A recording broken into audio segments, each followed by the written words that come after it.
hello, welcome back to our next episode of Welcome to Madison. We're going to go let everybody do their intros here in just a moment. I'm just going to say a few words about our sponsors, which I'm going to get into chat. And then I will fix the cameras because they are currently out of order. But our sponsors are Fundamental RPG. It's a simple D20 system that's not tied to a genre, so you can use it to play any style of game that you'd like, from high fantasy to sci-fi and everything in between. The game that we're about to watch right now runs on it. You can find physical copies at Amazon, or if you prefer digital copies, or if you want to just try the free quick play guide, you can find those at coffee.com/Raven, like it's spelled in the bottom left-hand corner of the screen. Our other sponsor is Die Hard Dice. They sell amazing polymer and metal dice sets and accessories. You can find those at dieharddice.com, and if you use the code FUNRPG, all capital letters and all one word, you can get 10% off of your order. And I highly recommend checking out the 7-piece Mythica Gold Amethyst set. They are gorgeous metal dice that roll really satisfyingly. They've got a really nice weight to them, and there's a link straight to those right there in chat. With that out of the way, I will pass it on over to Nikki to introduce everyone and take it away. Okay, we are going to start with Ran. Just because I just took a sip of tea. Yes. Hello, I'm Ran. I'm on Twitter at Ran Plays Games, where I mostly post about map design at the moment. I play Jonathan Merrow, a nervous occult specialist and paranormal investigator / resident hotboy. Next. Emily. Yeah, hi, I'm Emily at Timberdoodles on Twitter. I play Dr. Donald Reed, a NASA JPL scientist who is... Magic is very much not his wheelhouse. Usually he wouldn't be so nervous, but he is currently stuck in Madison, hoping not to wind up committing a ritual murder or something. Next. Also resident hotboy. I'm glad you think that. Okay, V, you're next. Hi, I'm V, or Vanessa. Although if you call me Vanessa, I think I might think I'm in trouble for something, so maybe just V. I'm an artist, I do digital art. You can check out my art Twitter, which is at Peppero Draws, and that's Peppero like the candy. And I play Eve O'Lewin, and she is a federal agent. She works with the Division for Non-Human Affairs. So ghosts and ghouls and weird things are not totally out of the norm for her, though this is her first time being smack in the middle of it. So she is experiencing a lot of new things, and she's trying to take them in stride, but there is only so much you can take before you have to just go, shit's weird. Yeah, it's me.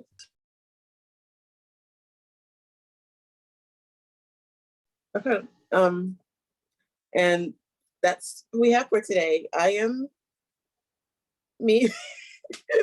I don't know why I do this every time, but I am me. I am running this game and playing the NPCs, and yeah, welcome everyone. That was so awkward. So just pretend like it was really, really eloquent and perfect, and I was just the perfect host. We all agreed? Yes.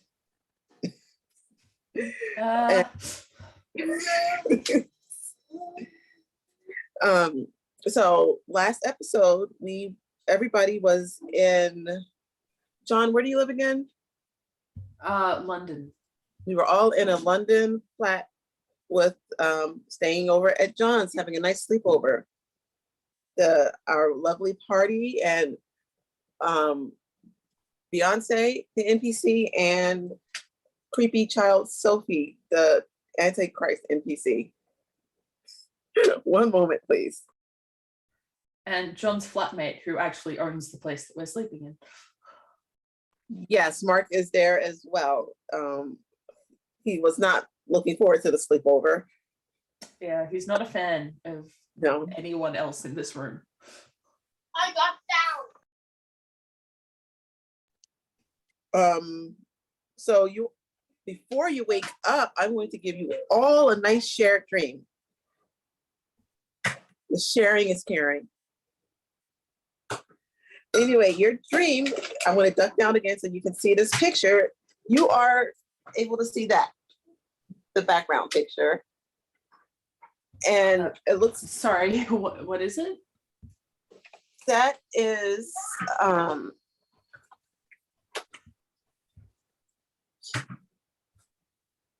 you know what, Rad, I'm gonna have you pronounce that name for me because you are just great at pronouncing it and I'm not. I don't know what it's As you're, Vicky, I'm blind. okay. It's the place where Nina's from. Oh, Azerbaijan? Yes, thank you. Okay. You are there. It is, you can kind of see like the grove of orange trees and there's a village over the water. You can see they're having some kind of festival or celebration. And John, you would recognize that some of the people, a couple of the people in the village have your friend Vince's nice shade of hair color. Okay. And they're all, this is a really nice celebration. Everybody's really happy. You can see a kid, you know it's Nina because this is a dream. You can see a young her running by happily, smiling like you've never seen this person this happy before. And it's just a really nice festival day. But then you can see one of the mountains in the background kind of open up a little and a bunch of Smurfs come in. I call them Smurfs, but they're soldiers in like blue uniforms, and they just attack this happy celebration. And you see people scattering and running, and as the town gets destroyed, and you see Nina just run into the woods, and as the village gets destroyed, you can see that the Smurfs are after certain people, and they are trying to get them into the cave where you can see like a monster reaching out of. Then you can wake up.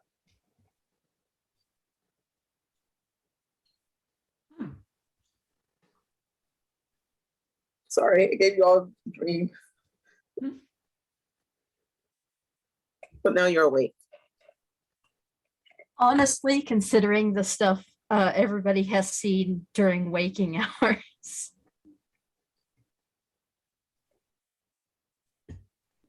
John will immediately go make tea for everybody because we had an unsettling dream. That seems like standard operating procedure. Yeah. I mean, yeah.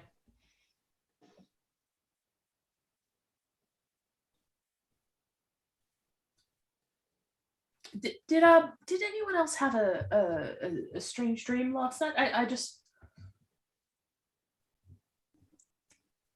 John feel like kind of it's worth checking considering our situation. John kind of stops, looks at him. Well, yes. Now I guess the question is, same strange dream? Well, it looked similar to. Do you remember when we went to that the place in, was it Croatia with Sherry? And there were the orange groves and the ruined village through and the swamp. Yes, through the swamp. Yes. With and there was a party.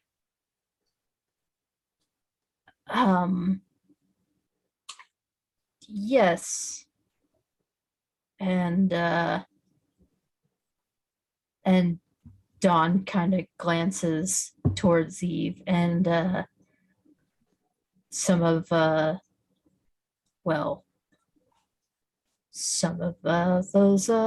I guess Smurfs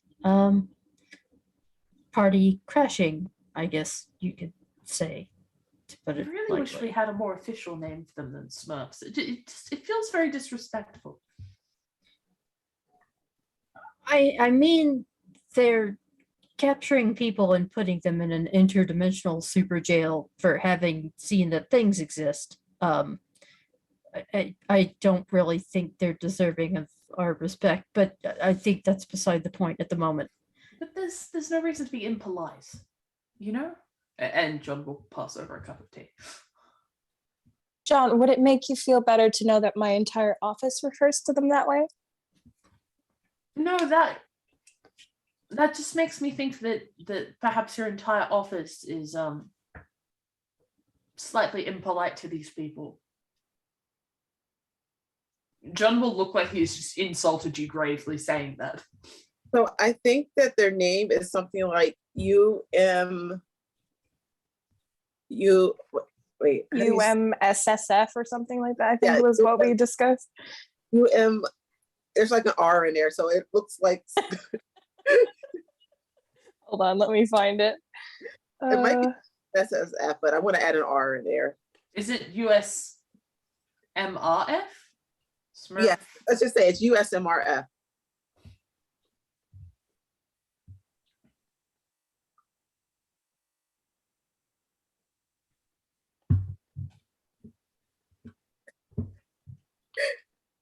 John will kind of potter around getting everyone breakfast and etc. So yeah, Beyonce's just gonna just randomly say, yeah, they're the USRMF. Right. So Smurf. It even looks like it. I suppose. I doubt they call them self Smurfs though. It does sort of sound like a mean nickname. No? Just me? All right. Well, I mean, shouldn't you? I had to be kind of mean to them after what I saw and what they've done to everyone. But there's no. I suppose it's up to you, obviously. There was something a little uncanny about a few people in the village. I mean, there was Xena, and then there were a few other people, but maybe I'd say maybe I'm thinking too much into this. But at this point, I'm beginning to believe that a coincidence isn't just a coincidence anymore. No, most likely not, considering our situation. Not many redheads in the area. I would suspect typically. Well, no, that region is actually quite close to the Caucasus Mountains. So the original meaning of Caucasian, dark hair, sort of a paler skin tone, dark eyes. That is also a particularly rare shade of red hair.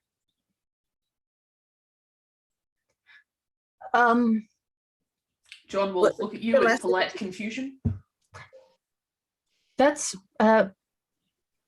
Ben has that hair color. Oh, that's your friend, right? Yeah. Is that the one who was in the town last time? Yes, actually, in my understanding, and he was actually somewhat proud of this. Is he was told by one, I believe it was one Richard Reed III, you weren't supposed to be here. Your last name is That's Reed. puzzling. Yeah. The Reed is spelled differently. It's a different. Reed is a very common surname. There are a lot of derivations that create that as a name. It is, and my father's side of the family, wherein the surname came from, they immigrated to the country well after Madison's founding. But didn't you say there's no coincidences here? Well, I mean,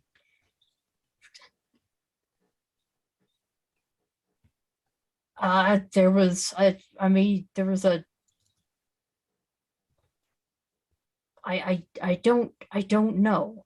Maybe it's because Ben got dragged here and I we both worked on, I mean, we both knew Janie. We both know Janie. We both worked on that boat. I don't know. I feel there must be some form of I mean, not coincidence perhaps, but there's certainly some element of randomness to the choices that lead to people being trapped in Madison. I mean, I don't think Eve has some intrinsic family link to the situation, and I certainly don't. As far as I'm aware, anyway, my family's never even left England. But old. That sounds rather pretentious. Just to say, I don't think we have any connections to the colonies. I have a cousin in Australia, I suppose. John will go quiet and drink his tea. I mean, the my father's side of the family, the Reeds, are from largely England, but like I said, that was after Madison's founding. But isn't there some time travel involved? I mean, well, yes, but I mean, we have we actually have a fairly extensive genealogy, at least for that side of the family, going a fair way back. And Is that online? Because I have some of the records from Madison. Perhaps we can confirm that there's no link. on that side, yes. Nikki, can I make an education roll with Yes. researcher to see if I can find any links? Yes. Are you just searching for Don or anybody else? I'm starting with Don, and then I will do Eve, and then I will do myself. Okay. All right, 29 plus 4. Is it 4? Plus 4. Yep, 33. Okay. Well, you do find a link for Don, but it is not through his father's side. It is through his mother's side. And it goes back. Let me see what I said so I don't contradict myself at some point, which never ever happens. Never. And if it does, blame time travel. It's okay. None of us ever do that either.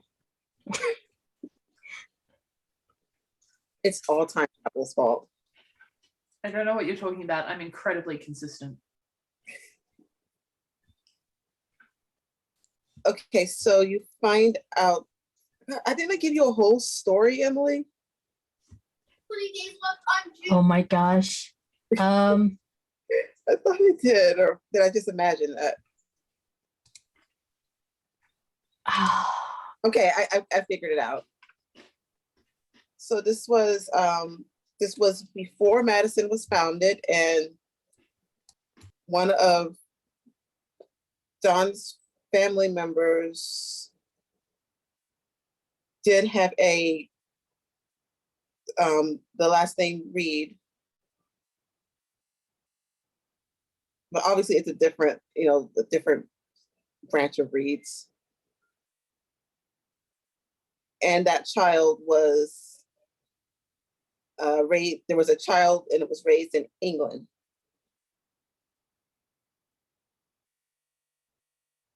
And that was like 2 or 3 generations before that side of the family immigrated.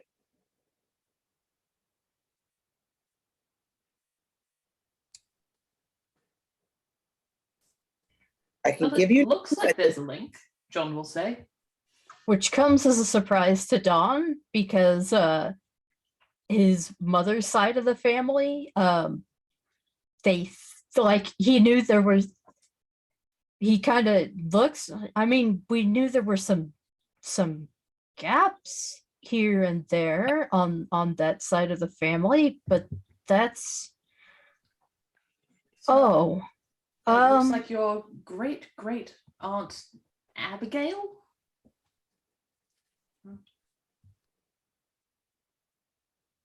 I mean, I wouldn't have met her. Well, no, this would be 150, 200 years ago.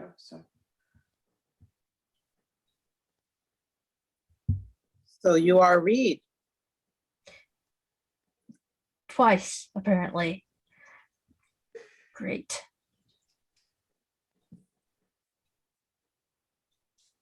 Oh, let's hope there's not still doing the whole Corn sacrifice. human sacrifice to appease the Hmm. corn thing. Yeah, let's avoid that. And then John will look into Eve's genealogy if she is comfortable giving that information.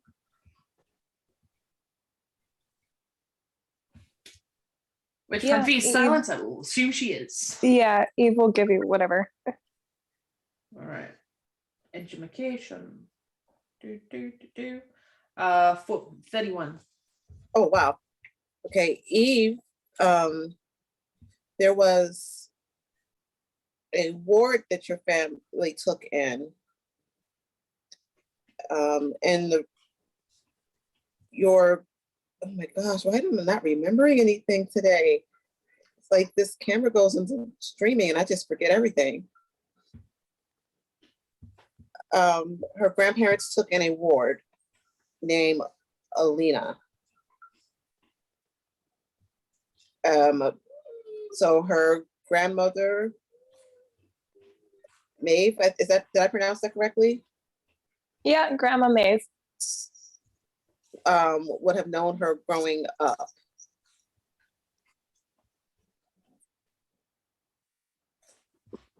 And Alini is Nina's actual name.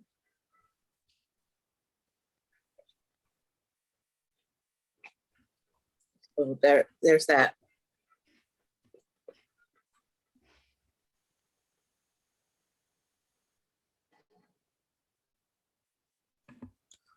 It looks like both of you have some kind of connection. I'm slightly afraid to do myself now, but needs must, I suppose. Bum, bum, bum. 33 for John. Okay, John, your grandparents also had a ward. If this is what we discussed earlier, then it would probably be a couple generations earlier than grandparents. Okay, Victorian era. Yeah. But there was a ward. So third grade? Yeah, something along those lines. Yeah, third great grandparents had a ward. That was Janie.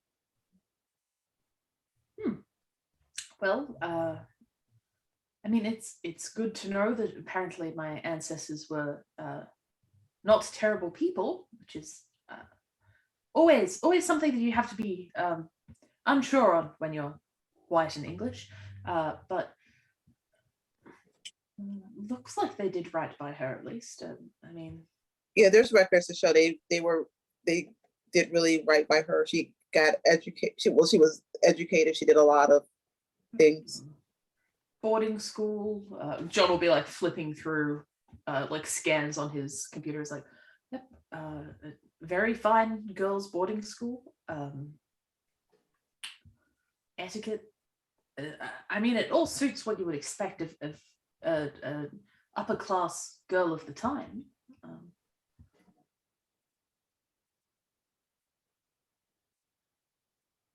I'm not sure how this connects my family to Madison, but I suppose at the very least it connects it to your friend Janie. Who is Beyonce is going to point out that Janie was born in Madison. Time travel. Well, I suppose the links are tenuous, at least between Eve and I, but apparently you have a blood connection. Wonderful.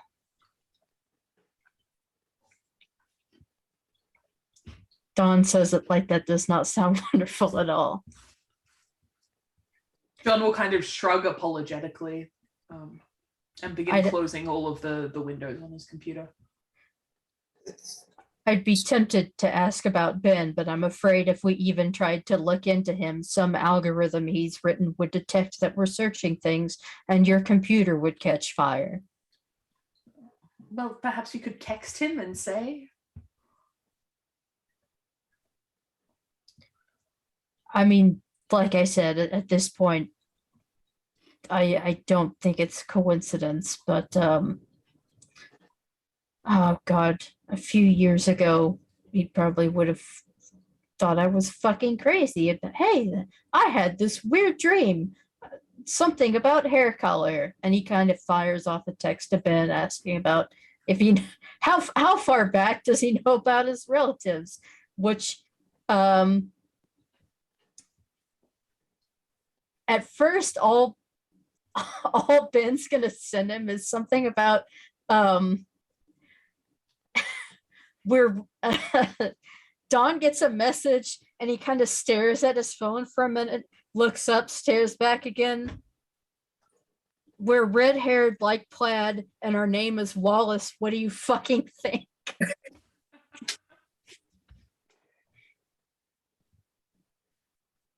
Don kind of nods, says, fair. Could I roll education with hacker to try and get some info on Ben? Yes. I have not had the chance to use hacker this whole game. I'm so pleased. Okay, let's go. Let's do this. All right. Come on, roll the dice. Okay, 23, 24, 29. It's funny because 31.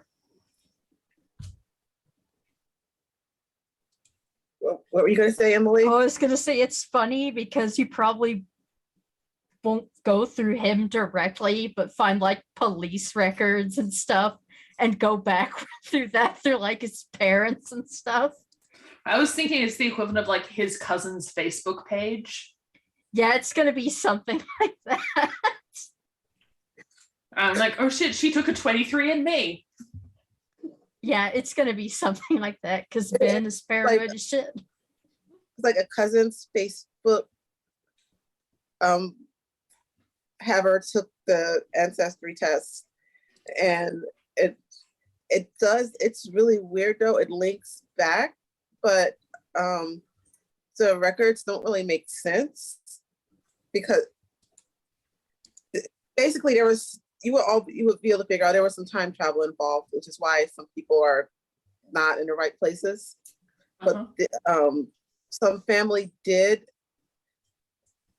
show up from overseas, and if they filled out the correct paperwork, that's anybody's guess. But they filled out paperwork. They did show up that they exist, and that probably messed the records up some too.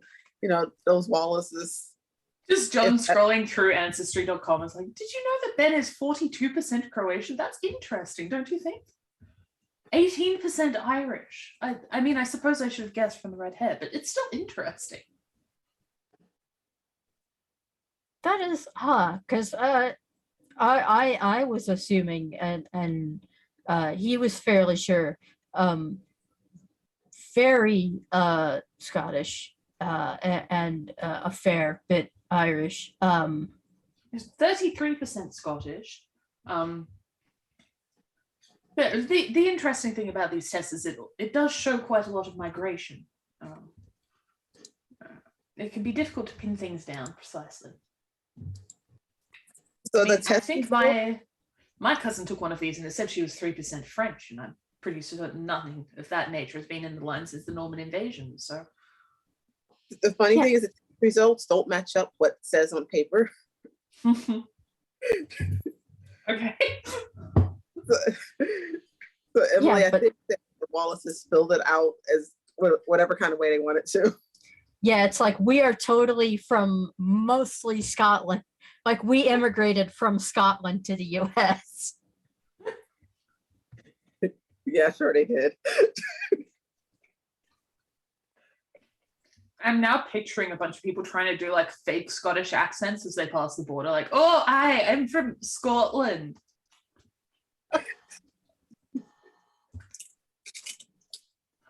I'm imagining that too.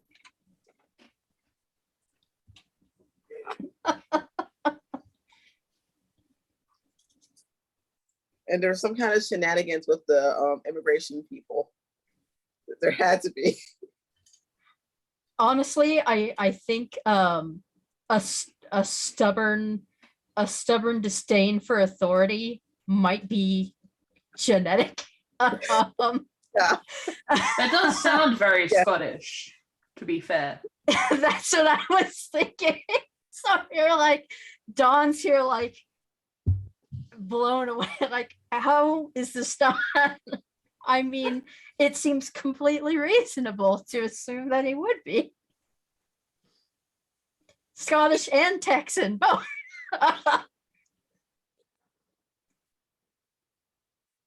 But sorry, there's definitely some weird time travel shenanigans the further you get back. So there was maybe some kind of ability, or he was affiliated with Smurfs or something. Chaos, time travel, whatever. So somebody within his family then. Yeah. Interesting. He was definitely in that. Well, there was a relative definitely in that village when it was attacked and destroyed. Yeah, as John is relaying this, Dawn is messaging this off to Ben. And not getting a response, but expecting something along the lines of what the actual fuck are you talking about later. Well, his ancestors evaded the Smurfs.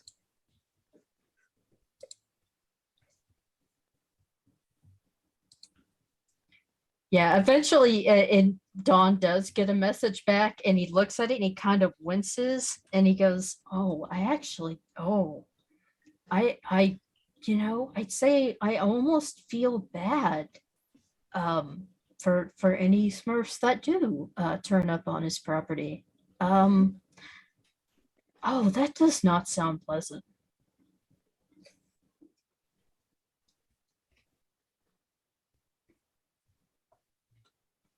So with these revelations, you have a sleeping Antichrist child, and you are in an apartment. I think Mark went out to get breakfast. I'm not sure where you would get breakfast in London, but A cafe or something? Just like around? yeah, I went to get you all something to eat. You know, he wasn't expecting a party full of people. Yeah. So what's your next step? Well, I guess John begins looking up flights to Azerbaijan. Janie had apparently been working on these damper devices, and if we could manage to put some together, they're quite small, but apparently they'd likely be able to block these Smurfs from being able to just, willy-nilly sneak up on us. That would be good.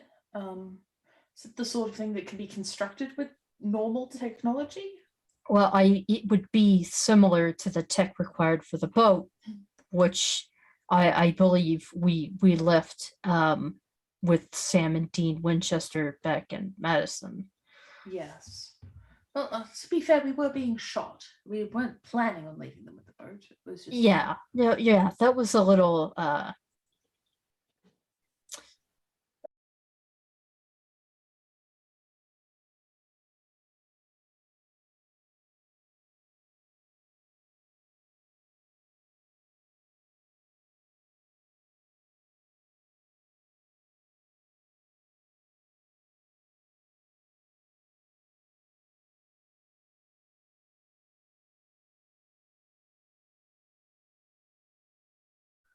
less than £50 each.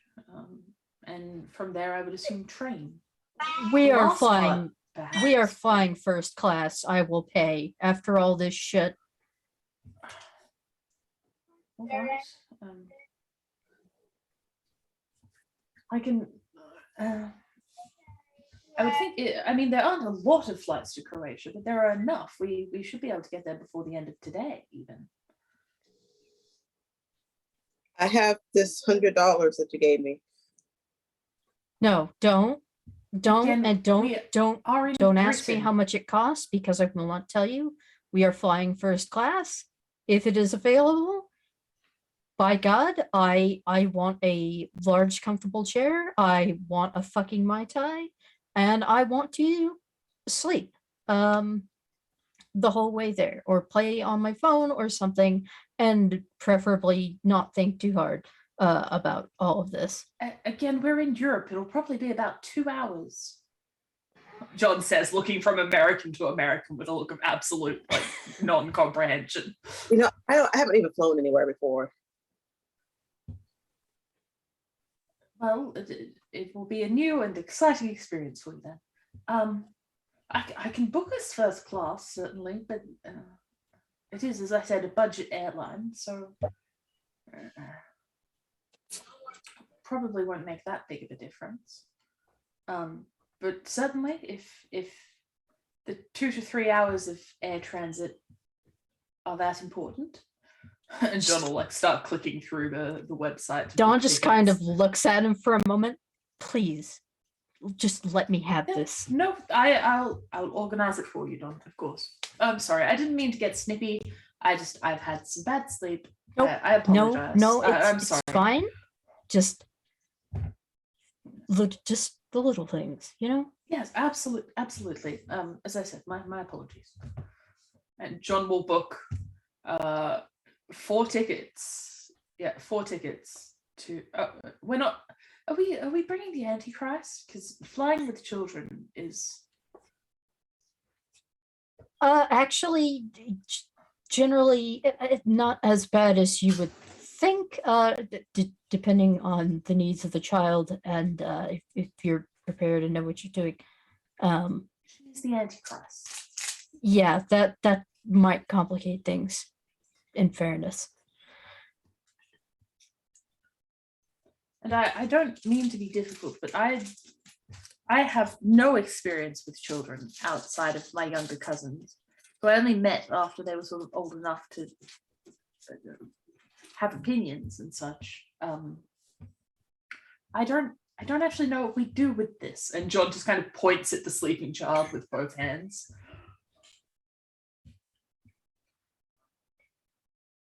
And Don kind of lowers his voice. I suggest it was possible that that she could just teleport us there, but I'm afraid that would involve fire and burning, and I'd rather not. And again, it's quite a short trip.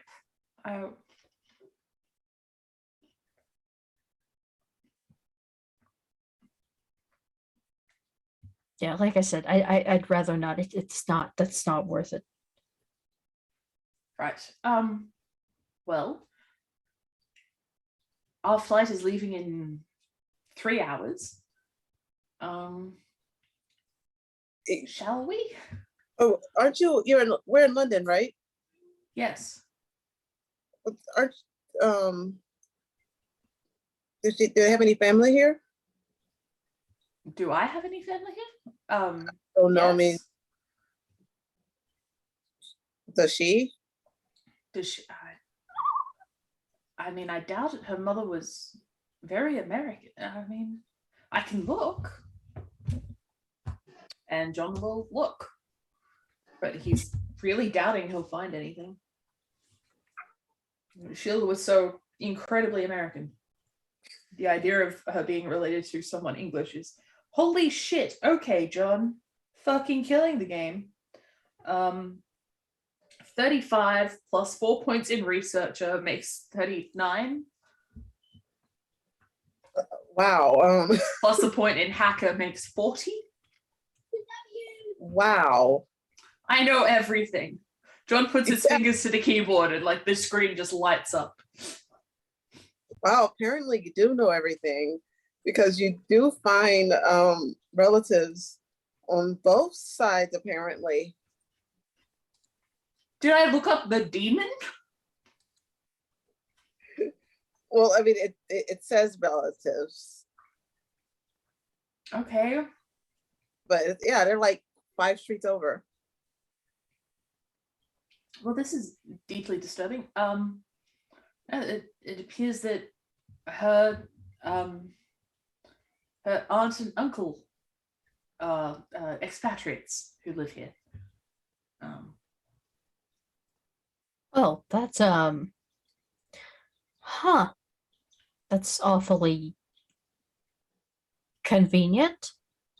I think it says here her mother married an Englishman, emigrated over about 10 years ago. I doubt she even knows that Sophie exists. You can try. This is all so weird. They probably know you're here at this rate.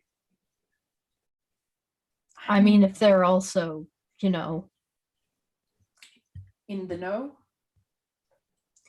yeah, which you know, begs the question whether this is a terrible idea and is going to make things worse. Well, at the very least, it will get the Antichrist off our hands. Yeah, I'm looking at that picture she drew, and I think it's a good idea to drop it off. And looking at their social media online, they look like relatively normal people. I mean, Beyonce's gonna like look over your shoulder. She's gonna excuse herself to look at the social media, and it does look normal, but there's lots of selfies and videos. It's like one of those accounts. yeah, I mean, perhaps a little vain on the father's part, but Yeah, Ted Bundy looked pretty normal too. yes, but we weren't in charge of the Antichrist when Ted Bundy was doing his thing. And there's only so much I can really figure out over Instagram. It looks like the man works in publishing. The woman works in, I don't, she's written influencer, but I don't think that's a real job.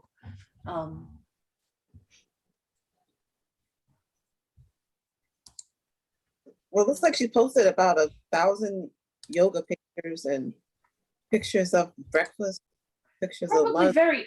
look, it looks like she eats very healthfully and does a lot of calming exercises. It's probably a great environment for a child. Right? I mean, that's what we thought when we sent Sophie off with Sheila to the beach. Okay, from what I've heard, you really thought Sheila was a healthy influence? No, but still, I mean, Didn't you say she wanted to kill you all with an axe? I mean, not all of us, just most of us. Look, And Dom, you the thing think is, if we would be if we worse? don't hand her over, then what do we do? What's the alternative? I'm not trying to be difficult. I can't look after a child. We're trying to solve some sort of time traveling murder conspiracy involving secret underground agencies and government black sites and extra dimensional prisons, and I'm not sure that's really an environment for a 9-year-old. Dawn just kind of pauses and looks to Eve. I don't suppose you have any ideas. Nothing, no contingencies for Antichrist in your department.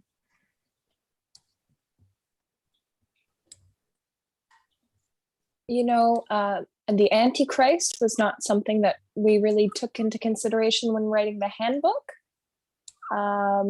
But I can make a few calls and see if there are any resources available to us.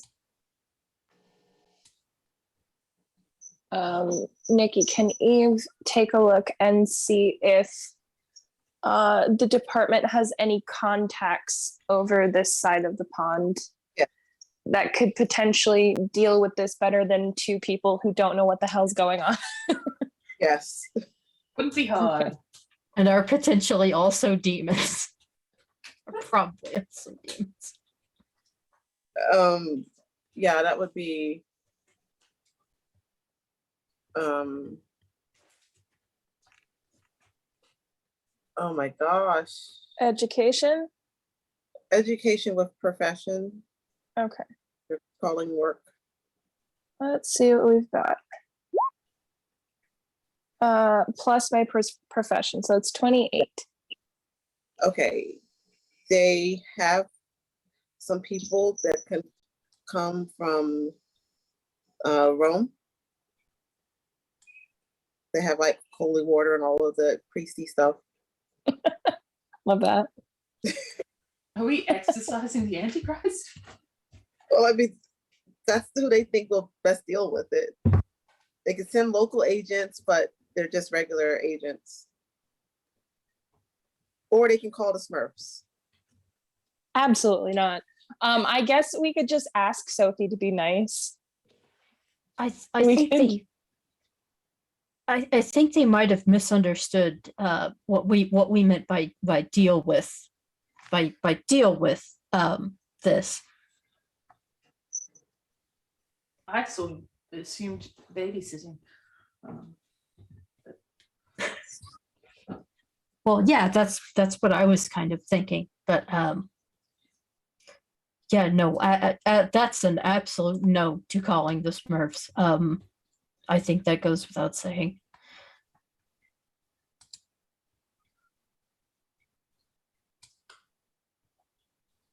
These people are only a few streets over.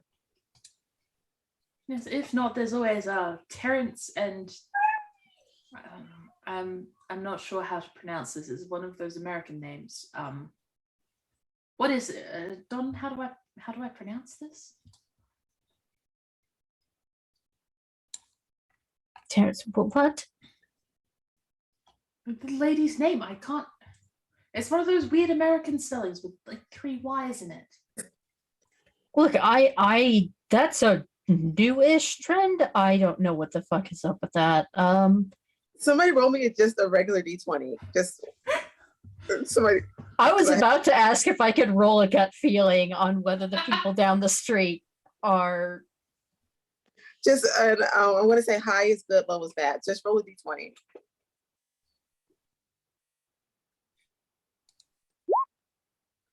$12. Oh my gosh, so right in the middle. Okay. It's above the mean, at least. Yeah, it's above 10. Okay, it's the name, it might be Madeline, maybe. It's just got so many Y's and L's and N's and unnecessary vowels.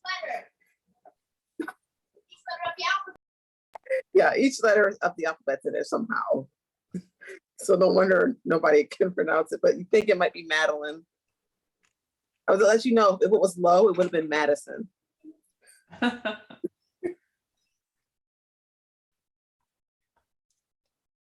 I mean, she does charity work. That's good. She's raising money for cancer survivors. This is good work. John is just scrolling through this woman's Instagram.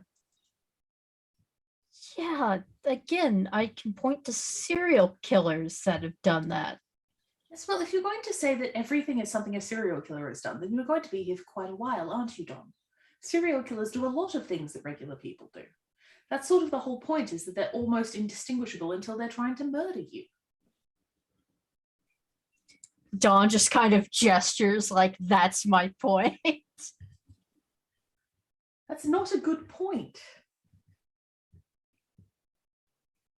Otherwise, you would never hand her over to anyone, because they might theoretically be a serial killer. Well, you know, we're For all you know, your friend Ben is a serial killer. For all you know, I'm a serial killer. If y'all I'm not a serial killer. Getting out of here. Eve turns very slowly to look at John. I'm not. Oh dear. The point I am making is that it is not easy to distinguish monsters from people on first glimpse, and assuming that all people are monsters leaves you in a rather dire situation. Of some agoraphobia, quite a lot of necessary therapy, and a very difficult time interacting with people. well, that's the thing. Usually I wouldn't. It's just we're about to consider handing the Antichrist child over to somebody. Are we Well, gonna have who to just would draw you trust straws with on her? this or something? Well, no, who would you trust with her? Oh God. Don kind of puts a hand over his face. He says, I'm not gonna do that to him.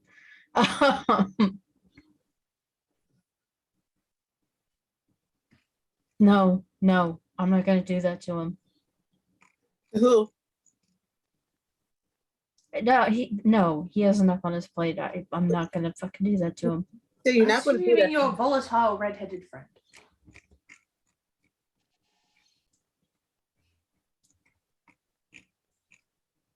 Yeah, that would be the person I was referring to, not doing that to. Isn't he already raising 2 Madison kids? Yes. And has the Smurfs actively, from what I understand, trying to hunt him down. So don't you think the kid would, I don't know, whatever, all of her crazy demon stuff to the Smurfs?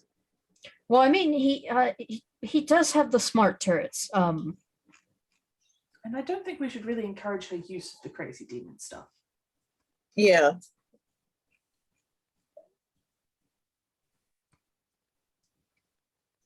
But what I'm saying is, I think he's currently dealing with enough stress. I don't think randomly having the Antichrist child just poof over there. Warn him. Well, all I'm saying, Don, is we need some sort of plan, and we can't just reject every plan out of hand and not suggest any other solutions.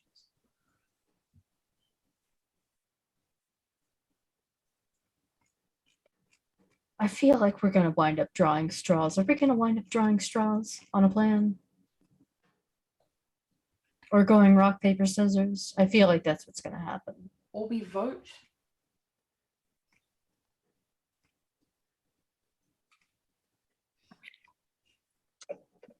As I said, I'm sorry. I'm very snippy this morning, and John will kind of like rub at his forehead. So I have a terrible headache, and that dream was quite disturbing. I really don't mean to be so forthright. The volatile redhead is my best friend. I would hardly consider you being snippy right now. Right. Nevertheless, I do apologize for the attitude. Snippy is well, firing an explosive shell out of a howitzer into a car because you were upset and needed to blow out some steam.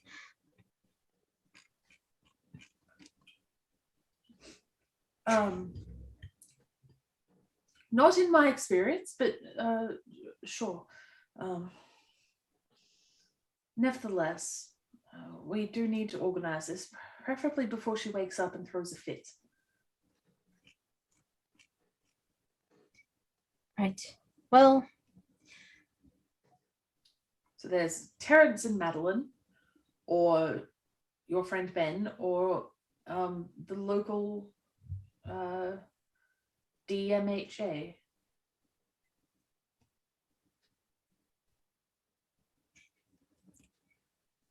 I'd prefer not to hand her over to a government agency. As much as I trust authority figures, I feel that when it comes to the supernatural, sometimes government agencies get the wrong idea.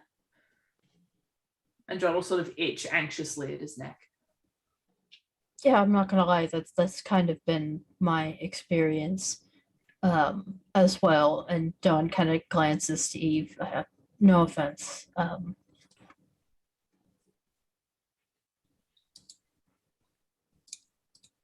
Beyonce's watching this, and somehow she's got a bag of chips, and she's just enjoying it. But I feel we have to come to a decision soon. Not the least because we have a flight to catch.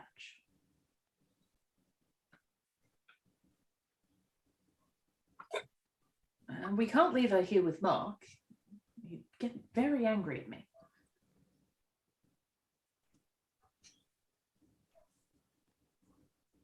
All right. Well,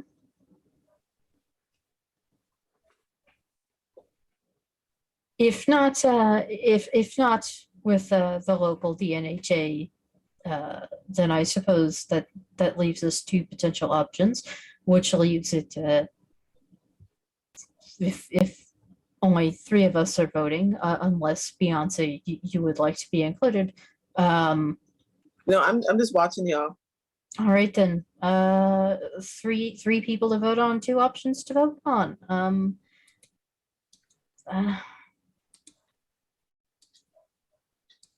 Of course, So- either of our options could just tell us to well, go screw ourselves. But All those in favor of leaving her with her aunt and uncle, say aye. Aye. Eve's just gonna go with that one. well, it seems I have already been overruled, so no point, I guess. I guess we take her to her aunt and uncle. I mean, I'll call ahead and make sure that it's all right. John will look for his phone, be unable to find it, and ask if he can borrow Dom's phone. Of course. He kind of hesitates a second and then hands John his phone. I will call this couple. Okay. You get, hello, you've reached Terrence and Madeline. Hello. Also, inquiries, please call. And then they leave a number. This is a personal call. Please hold. Well, that's very organized. And then there's hold music, like really, really bad 80s pop hold music. Okay. And it goes on for way too long before a woman answers. So, hello, this is Madeline. Hello. So I'm speaking with Ms. Green, is that correct? Yes, this is Madeline Green. How may I help you? Yes, I'm just reaching out on behalf of your sister, Sheila. Oh, you're in contact with Sheila? Yes, we've run into a bit of a situation regarding Sheila's next of kin, and I was wondering if you were available for a short meeting this morning regarding duty of care. Let me check my planner. Yes, I have about 37 minutes. Do you mind if we bring cameras? I'm sorry, I couldn't hear you there. Do you mind if we bring cameras? I'm afraid that for legal reasons that won't be possible. Oh, you don't have to be any images. It's just I'll just take selfies of myself. And I'll have Terrence take a few of me too. It's for my blog. Right. Well, I will say that no cameras will be allowed at the office due to privacy concerns, but I'm sure you're free to take as many pictures as you like outside. We can make that do, but then we'll only have 34 minutes. So please give us the address and we will stop by, and I also will need your socials and a waiver. As you said that you're not going to be taking any photos of me, No, but you I still don't think that would be possible. You still need to sign a waiver. No, I It's a legal don't. issue. No, it isn't. But I'll give, so John will give the address of his office and sort of look at everyone, because he's been doing this on speakerphone. He just kind of looks around at Eve and Dawn and like makes like a kind of a gesture. We'll be right there. I'll bring the waivers. And then she hangs up. Well, waiver seems a bit much. Yes. Well, at the very least, we can have the discussion, even if we decide not to leave Sophie with her.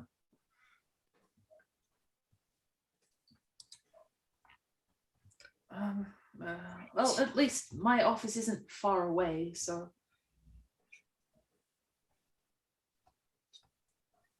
Well, Yeah, John will get up and like find a coat and put on his shoes and etc.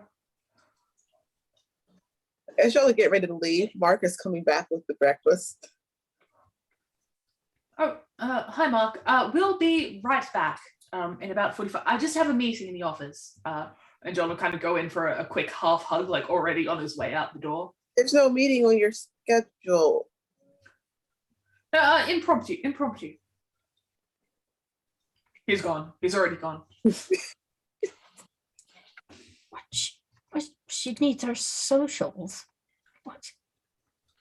John doesn't even run his own social media.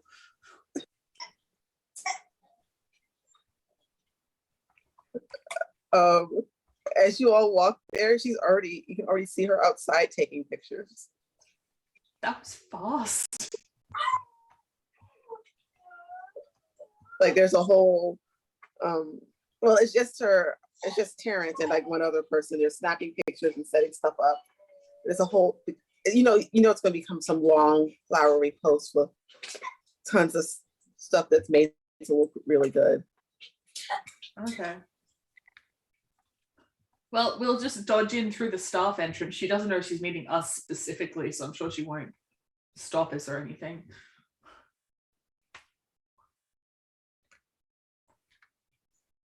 Yeah, you can get there without her noticing. What's John's office like? It's a really nice. He looks really out of place, like really out of place. Because this is like his publicist's office. It's not like he says his office. It's the place where he has meetings, which means it's his publicist's office. He doesn't have his own office. But yeah, it's like a fancy publicist's office in central London in like Soho. It's fancy and nice. And when John, like there's security at the door, and when they see John, they're like, oh, okay. Like they were clearly coming to intercept us on our way through.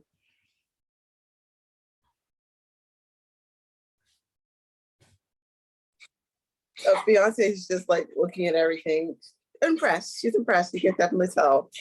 Yeah, it's like the equivalent of like the Bloomsbury office. Like it's a big fancy office. John will just go find a conference room and be like, well, Don, I'm terrible with people. Do you think you could do the talking? I mean, I could try. Thank you. Don is familiar with this with this kind of person because that's the kind of neighborhood he lives in back in San Angelo. not usually the kind of people he hangs at, the kind of people he's forced to interact with, but usually doesn't willingly hang out with a lot. Yeah, you can tell that John is very confused by all of this. Like, this is not his scene whatsoever. The parts of the internet he's on are like forum crawl boards and talking about practical monster effects. As soon as the voicemail was one of those hi, and then it turned out to be voicemail, Don rolled his eyes so hard because it's like, oh, it's one of those.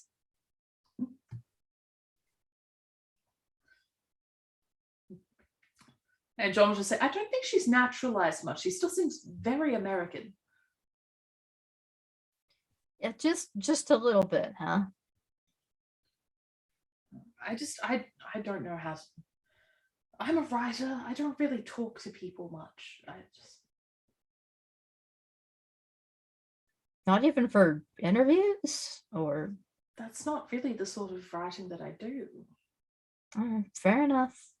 They are outside, so Most comfortable over text, really. If this was being done on a message board, I'd be fine, but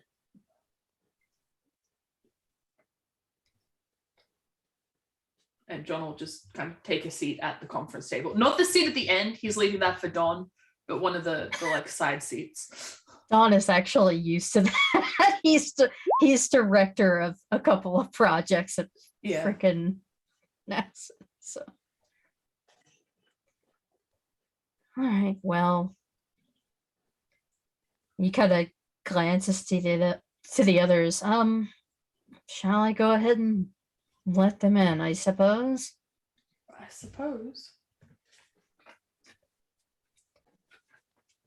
John, quick before Terrence and Madeline are let in. What are you wearing? Your hoodie? Oh yeah. It's a different hoodie, but yeah. Okay. Check your pocket. Okay. You have that Titanic necklace in your pocket. The heart of the ocean. Lift it out, look at it in confusion, and then just put it back in the pocket. Yeah, you didn't put it there. It's just. I just wanted to throw that in. Okay, you go. It looks like something my stylist would make me wear, John says, and then puts it back in his pocket. That blue diamond heart of the ocean one? Yes.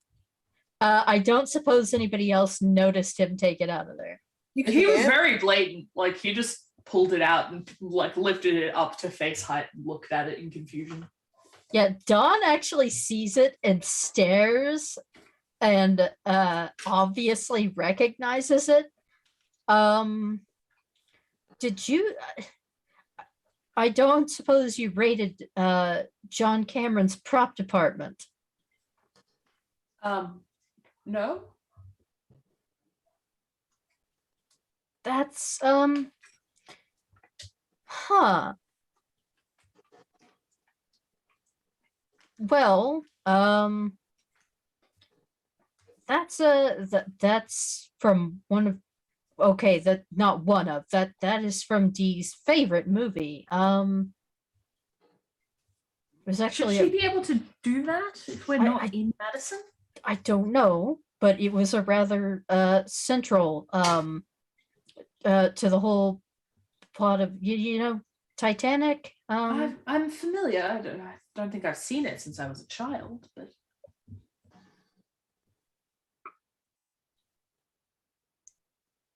interesting. well, just how odd. I prefer horror movies. I don't think it's that odd. Yeah, no, I'm not gonna lie. I was more interested with the shots of the engine room.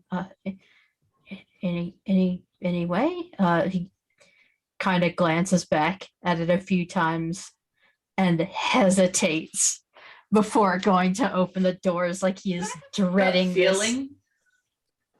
Yeah. What's the vibe here? Of who? Everything. 21. What's like? How do we feel about this as a concept? Like, this woman seems incredibly vapid and shallow. Yeah, she does. Is she dangerous? It doesn't seem dangerous unless you count taking too many pictures dangerous.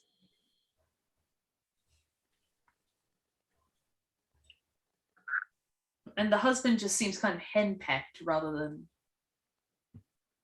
Actually, he seems like he's all in about this whole social media. He probably has a YouTube channel. That's fine. I mean, he works in publishing, so he's already in kind of the same business. Okay, but I'm not getting like any sus vibes off them No. other than like they're permanently online people. Yeah. Okay.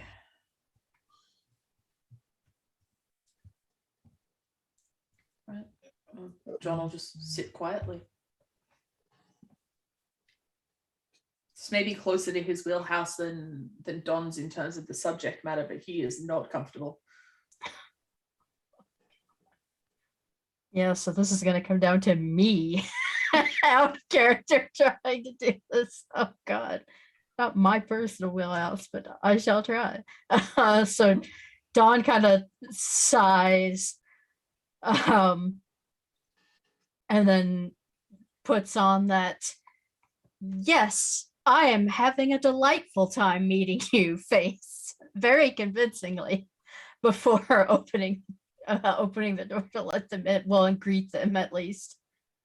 Hello, Terrence. No cameras inside. Remember, get the paperwork.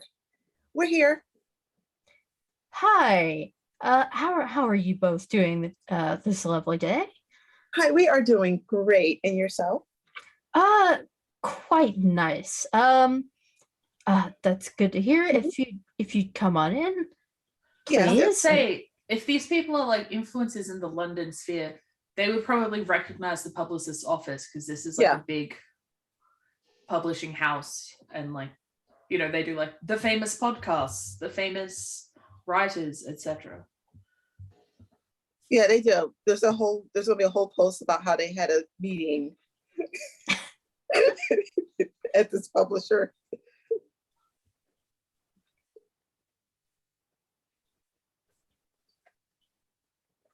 Right. Well, Already. if you'd like to come in, and Dawn goes ahead and steps aside and She just gestures walked by. come on in. Of course. He didn't say that out loud, but that's what he's thinking.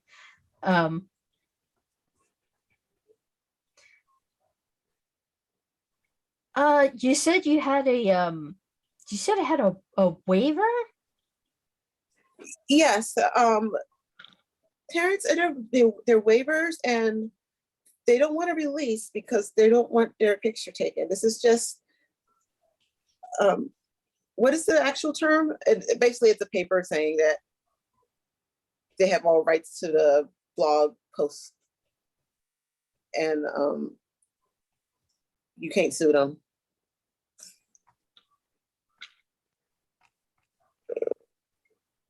Sue them for what? Oh no, they just said you can't sue them. Oh, well, of course, it would be standard operating procedure to have a look before signing. Yes, yeah. Terrence says that you can't sue us. We have all rights to this experience, and we're going to strike the photo rights section since there are no photographs in here. But you cannot post about this as an exclusive. This is my exclusive. Ah, I see what you're getting at. Okay. Well, I mean, And you cannot sue us about this.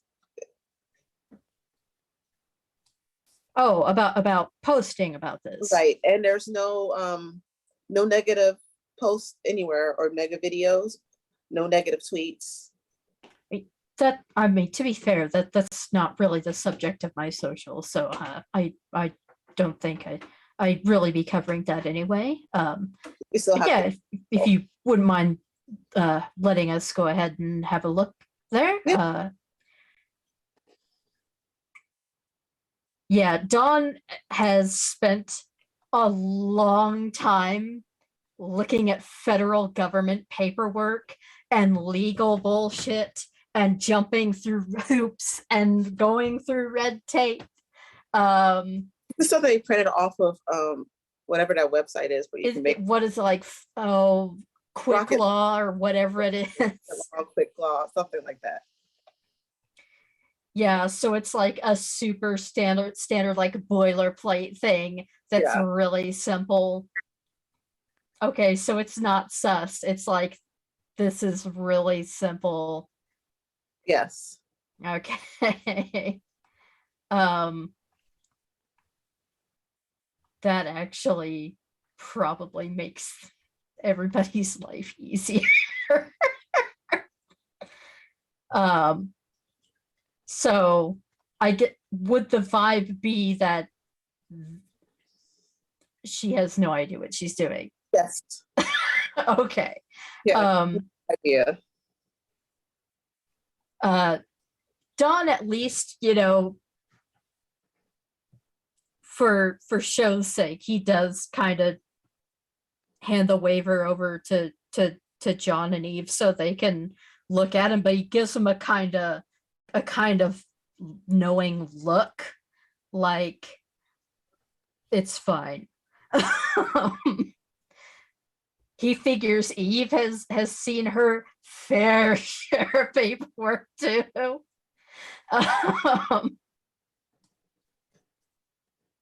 You know what? Beyonce's going to sign it, but she's going to sign it Beyonce. That's awesome. A little different. It's like BEE-Once. Do the weird spelling thing. Yeah. Oh my god.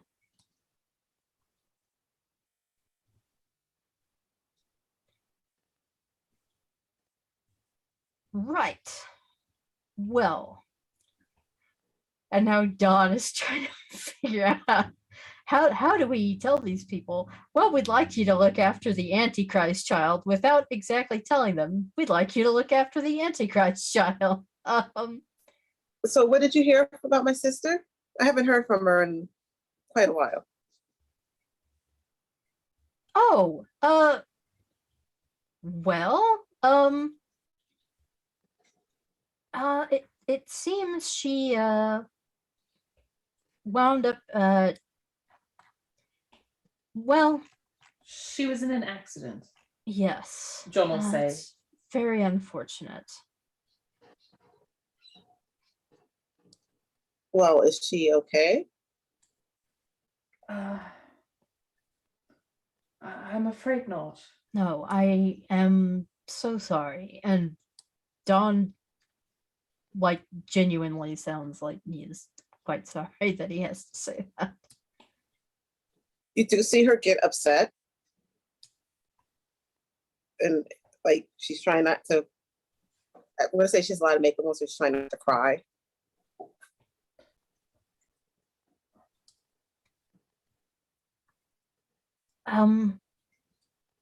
She had a ward, you might say, under her care.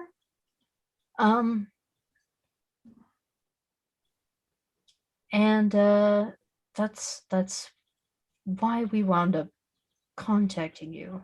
A ward, like a kid, Yes. her kid. Well, I mean, yes. At the moment, her exact custodial arrangement hasn't been fully defined, but we thought that as Sheila's next closest family, you should be advised of the situation and given the option to meet her and get to know her before anything becomes official. John will Yes. sort of shoot Donna a nervous look, like, is this the angle we're going? It's certainly where is she? How old is she? Well, she's 9. 9. And like she's trying to do math in her head.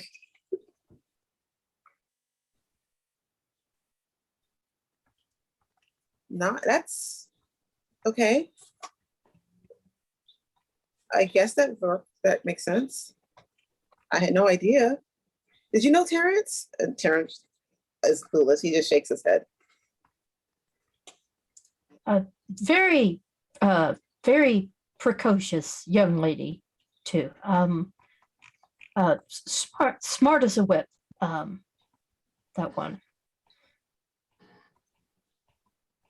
Yeah, we'll take her. Obviously, as I said, because the custodial arrangements haven't been fully finalized, you would have to agree that publishing this would have to wait until such things are finalized. Well, so don't take. I mean, we don't have to show her face in the pictures. Yes, essentially, just ensure that her right to privacy is upheld until such things can be finalized. There's some issue with her father's side of the family. I don't want to go into details, but what's the best? They're not kind player? People, John will say. And if you want, I will make some kind of role, but I want to give like the impression that we don't want to give her to her father's side of the family because like we think they won't look after her. Like, you know, Sheila got mixed up in some trouble, sort of an idea, which I feel wouldn't be unbelievable considering Sheila. So it's not deception. Charm? Yeah, charm. Because all right, yeah, hell yeah, John, you're not good at charming, but you did well this time. 19. Wow. Yeah, Madeline and Terrence discussed it amongst themselves, and they come to the conclusion that this is the father is the weirdo that Sheila went to high school with, not the basketball player who apparently she dated, but somebody else. And that they definitely can't let the person know where the kid is because they've come up with a whole conspiracy theory, but they believe you, John.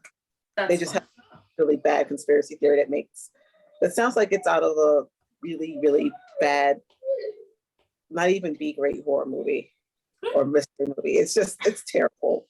It's like the worst of fanfic.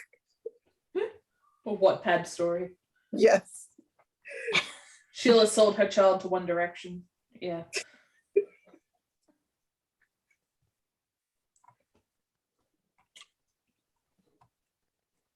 Yeah, that's actually sort of how she wound up with us.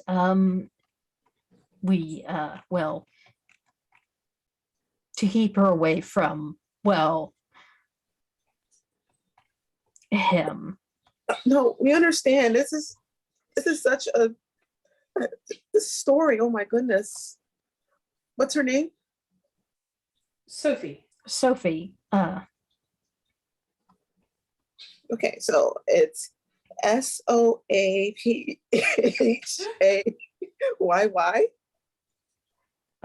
SOPHIE, I believe. Oh, that's unusual. We'll yes, take care unique spelling, but we'll take care of the spelling. Sheila wasn't that smart.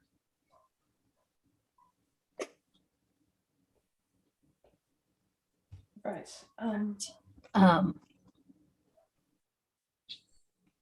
When can we pick her up?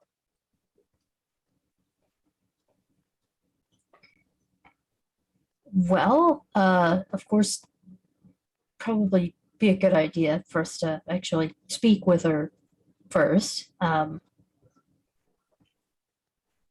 Don will kind of look to John because springing this out of the blue on the Antichrist child is probably not a good idea either. Well, perhaps me and my other colleague, and John will sort of nod to Eve, we'll step outside and return with her shortly. There's tea and coffee over by the sideboard, and John will sort of like retreat out of the room. The question, are you keeping Beyonce with them or are you making her go out with you all? I leave that up to Beyonce. They'll stay in there with them. So have your meeting. What are you all going to decide? I guess we go wake up Sophie. Yeah, John will go wake up Sophie. Hi, Sophie. Good morning. Did you sleep well? You said they had Eve go with them. I think so. Oh, so Don is once again forced into a situation where he must interact. Yep. At least he has experience. Sophie wakes up and is just looks at them. She looks really tired. Hi, Sophie. I wanted to ask, has your mother ever spoken to you about her sister? Yes. Well, your aunt, Madeline, has found out that you were here with us and would really like to meet you and spend some time with you while Dawn and Eve and I are running around doing boring grown-up things. So you could go spend some time with her, maybe go to the park, get some ice cream, watch Pokemon. Yes, certainly. All right, great. Well, we'll take you to meet her. And if you Is she wearing a mask? Sorry? Well, my mom said that she was a two-faced and a lot of words where I know I shouldn't repeat, which I can if you want me to. Oh, no, there's no need for that. But I just wanted to know, are she showing both of her faces right now? Well, she, like most humans, only gets the one face. Your mother was using some colorful language. You know how Sheila was. Yeah, I think she didn't like them. No, and that's fair, but you don't have to stay with them forever. It's just getting to meet them and getting to know them, your aunt Madeline and your uncle Terry. Okay. Okay, great. When I come back, can we draw again? Or when you come back, can we draw again? Absolutely, we can draw again. You're my favorite. Oh dear. I just like the last generation, and John will kind of usher her up and away. While John is with these two, can I roll a gut feeling to see if he's getting any weird vibes? Yes. Watch. I've got decent gut feeling. Watch it lowball me. 27. Actually. They are going to make a lot of posts about this and try to get as much money out of it as they can without showing her picture. Okay, but there's nothing like really creepy sus. Okay. No, they're just gonna really milk it. They're just regular terrible, not supernatural terrible. Okay. Yeah. Well, Don is actually genuinely sympathetic about Sheila, and like I said, he is a very social person and has experience with this with these sort of people. So he's probably doing a fair job holding it so. Yeah, they're just regular terrible people who are it'll be interesting, the post. God, he can only imagine.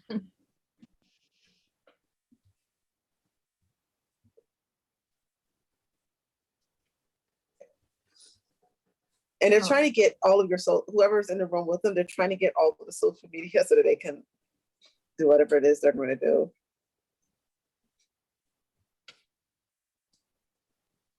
Beyonce's just kind of messing with them, giving them fake information. Don's is kind of hard to hide if they find out where he's employed.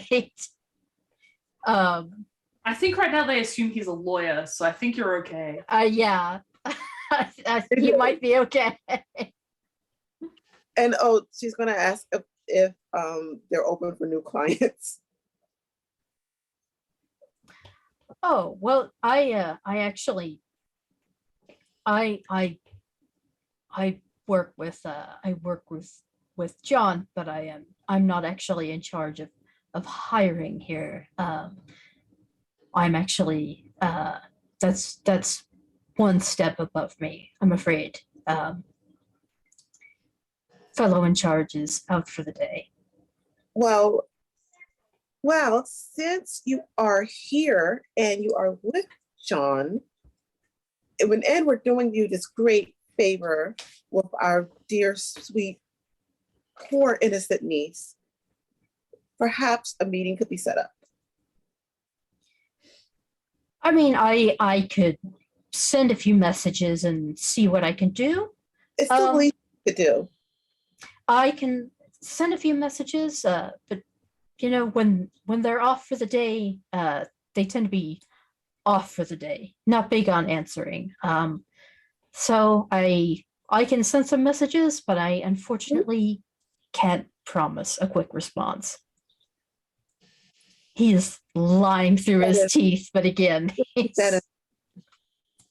especially since we have this dear, sweet child. Oh, of course, and he does at least go through the motions of sending a message on his phone, and kind of smiles and looks up. All right, well, in the pipe, as it were. But like I said, if I hear something back, I will let you know right away. Is John bringing Sophie to them now? I guess, yeah. I didn't realize these people were quite so terrible. But yeah. Oh well. Nothing to be done about it now. Sophie will walk over to them and like take their hands and just smile. All right, now Sophie, behave for your aunt and uncle. And as I said, Don and I will check in on you, make sure everything's going just fine, okay? Yes, I'll behave. Excellent. And she smiles again, which is kind of creepy because you all Yeah, know that's fine. Honestly, John's okay with her being like, I should make these into better people, actually. Dawn is so not okay with that. And Terrence just turns and says, we'll be hearing from you soon. We're ready to sign our contracts. And then they will walk out. What contracts? John will ask in complete confusion as the door closes behind them.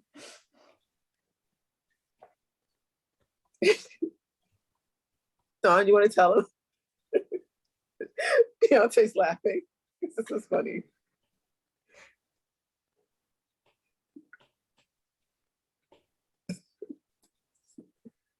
What contracts?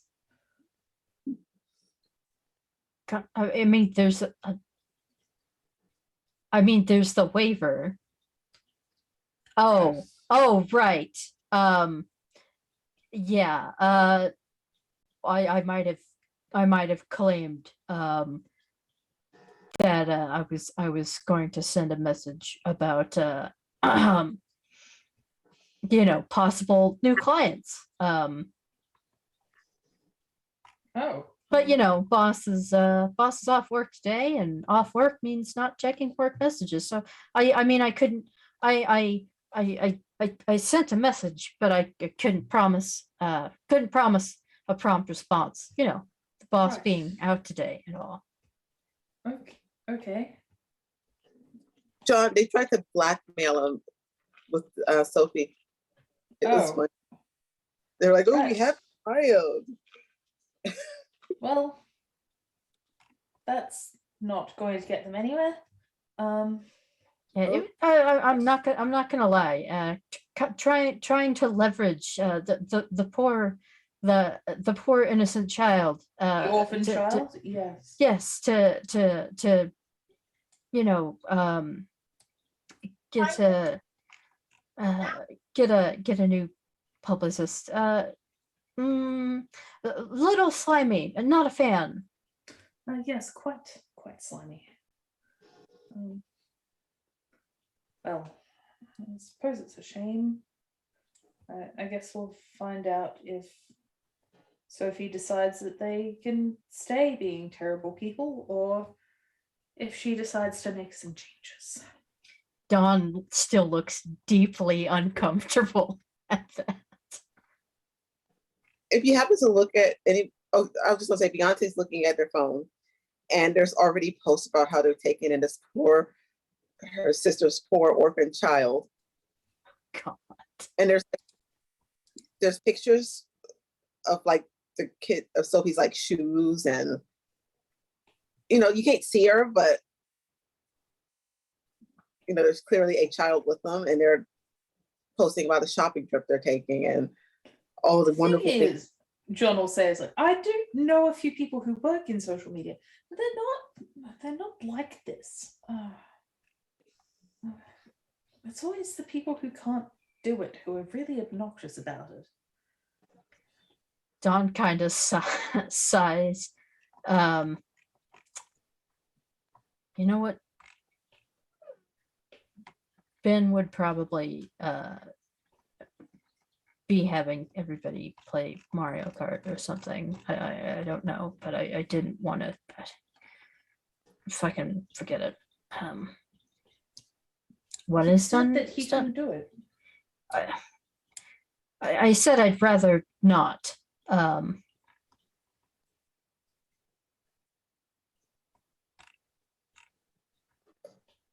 She's safe right now, and you all have a trip to do or breakfast. She's safe, and we can always come pick her up later. Yes. Short flight. Hopefully we'll find what we're looking for, and well, we can get things moving. Get these dampers and not have to worry about these Smurfs anymore. Precisely.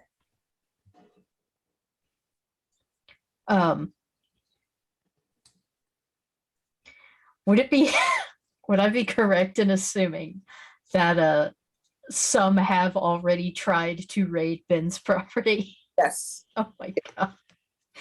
Don he gets a message on his phone, and he looks and he kind of stares at it for a moment and looks back up. Oh, he's I guess I shouldn't be surprised. He's keeping tally. Okay, well then.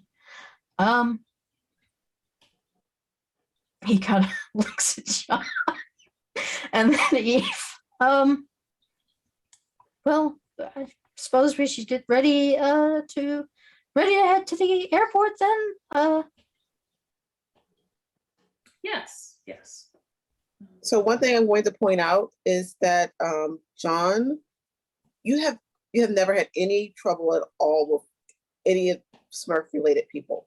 No matter where you can. John is a delight for the authorities to work with. He's never been a problem, apart from his constant paperwork problems, but other than that, which is a little odd because these people seem to be going after anybody Jamie's had contact with or relatives.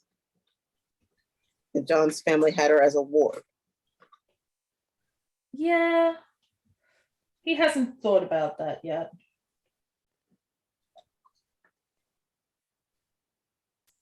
Which Dawn has at worst had like some incredibly minor run-ins with the law, like in the past, that were so minor and far in the past that they've been struck from the record, and he is not remotely the Spitfire Ben is. So he does kind of look at John. Have you? Have I? I guess we did stop them in the hotel room before they could. Is something wrong? No, I was just thinking, trying to put together who the Smurfs have and have not tried to come after.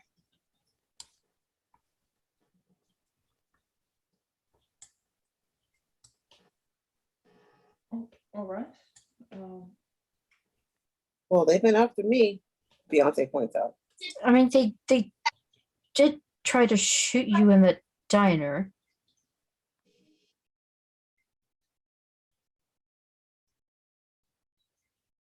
Didn't they? Yes. I guess it was outside.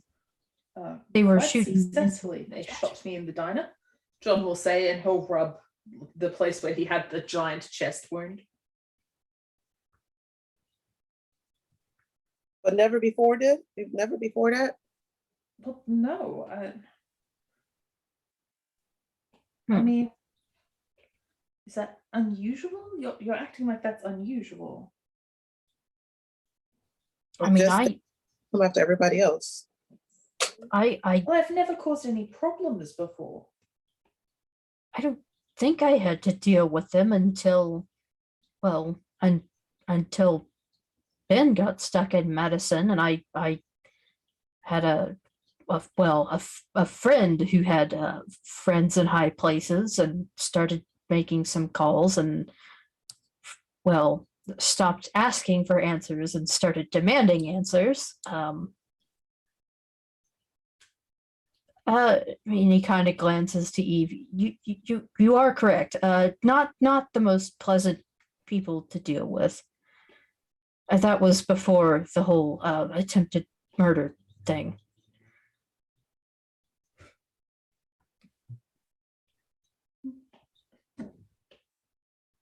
Eve just kind of laughs. She's like, yeah, no, try having to deal with them on a regular basis. Don gets another message on his phone and looks down and looks back up again. Right. Tally keeps going up just a little bit. Okay, that is maybe stop sending updates on that. Thank you. Anyway, that's, I mean, but why wouldn't they, I mean, Why wouldn't they? What? Are you back? Are you back at John's place? Probably, yeah. Does Yeah, somebody want this- to do a site roll? I'll do a site roll. You know what? To compensate for the horrible roll I'm probably going to get, why don't we all do site rolls? 13. Why this roll 28 my site rolls? Oh my god. I will stop drawing these NPCs and do a site roll. Oh shit. Sorry, 10. What? It's terrible site rolls. Gosh. I ain't gonna have to help y'all out. Oh. Wow. Just gonna do it. John is distracted My gosh. thinking about the people that we've left Sophie with. It's like, don't think this is a great idea. Dawn's busy thinking about the fact that Ben now has a Smurf tally. I'm sending a request.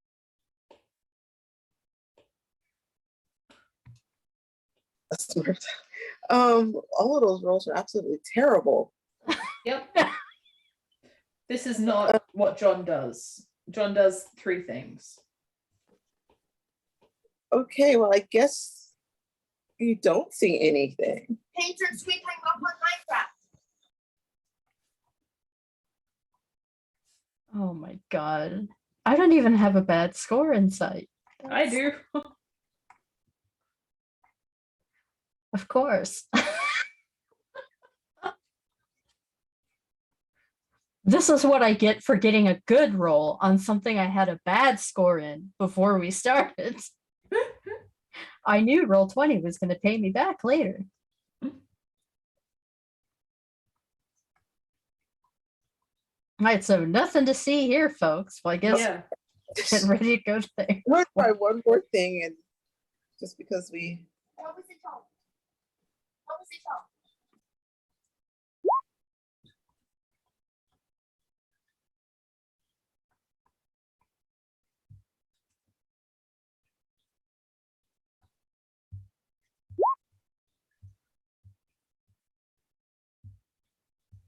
Okay, so Mark actually, he is getting plates, and he finds a dampener, Okay. and he's just like, "What is this? Where did this come from?" Dawn immediately recognizes it and walks over and just snatches it out of his hand and starts looking at it. That was. Why did you snatch that out of my hands? No, I'm sorry. I just wait. Where did you find this? Where did you find this? It Behind was the mugs, I think. yeah, behind the mugs. Dawn immediately goes to look and see if there are more. No, it's Just the one. it's protecting the apartment. It's protecting where John lives. Does it look like it's been there for a while? Like, Yeah. is there like a dust void? Like, has it Yeah, been there's here for dust. a long time? There's even like a little dust bunny hanging off of it. Oh.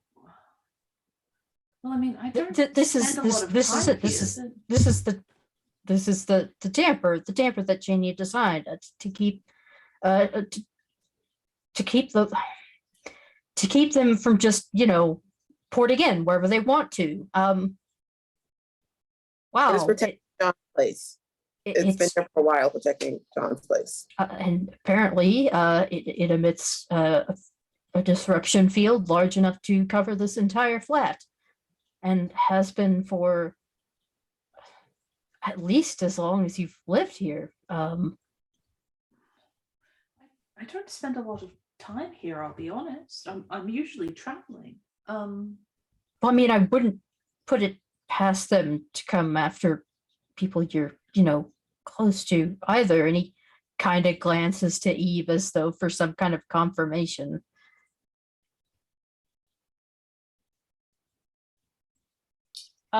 Eve says, they're not above doing what they need to do to accomplish the goal. And if that includes, some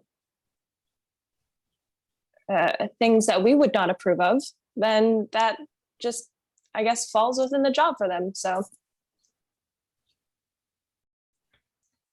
Right. You think you should put that back so that John's place stays safe? Can you copy it?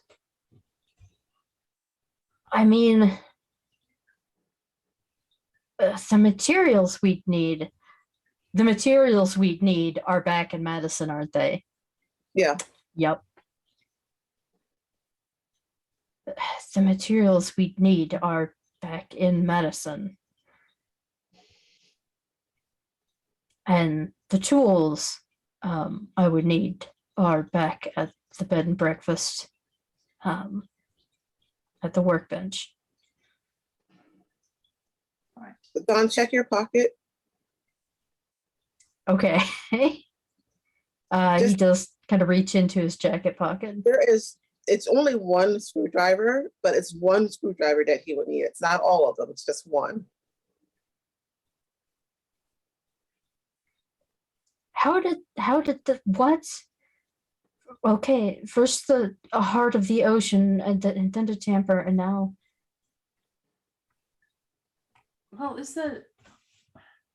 I don't know, do you need sapphires as part of the components or something? John will fish the necklace out again. Is that the ticket there? No, it's you have bits and pieces. You shouldn't have the necklace or the screwdriver. It shouldn't have just appeared. Yeah. All right. Everybody check all of your pockets. Right. John will go through all of his pockets. He finally finds his phone. What was it doing there? That's a weird place.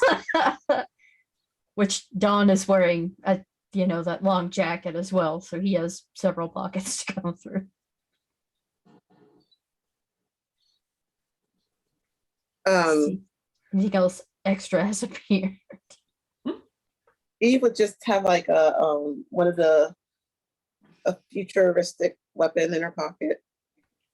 Like that, you ever see Men in Black? Oh, the noisy cricket. The noisy cricket? The little gun? Yeah, the Yeah. noisy cricket. Yeah. Something like that. And Beyonce just looks kind of horrified at what's in her hand and just shoves it back into her pocket. All right. Was that noticeable? Yeah, it could have been noticeable. Don kind of glances over. What? Just a family artifact that shouldn't be here that I lost a long time ago.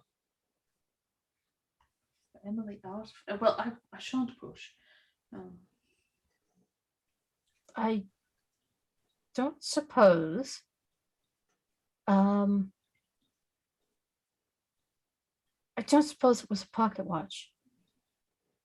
Yeah. Yes. I don't know if it would do anything here, or if it only works in Madison.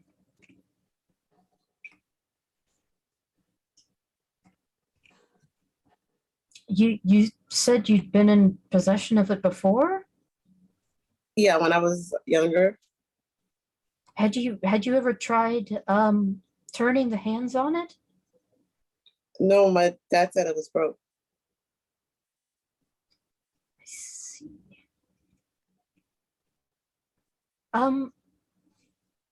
Would you mind if I took a look at it? Yeah, here. And she just offers it over.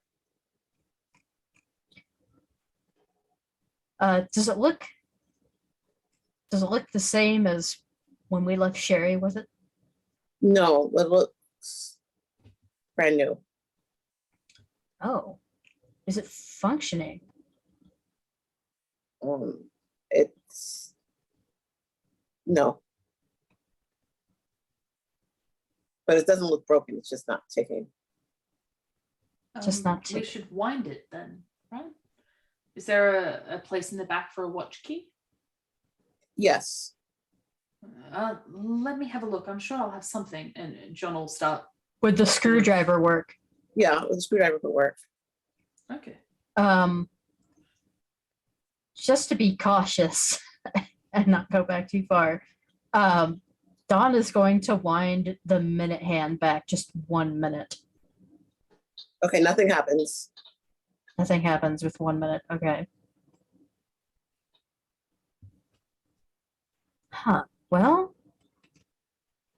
that's. Huh. I mean, that actually did something. Well, I mean, it was like 5 or 10 minutes last time. But... Okay. I suppose we can always wind it back forward again.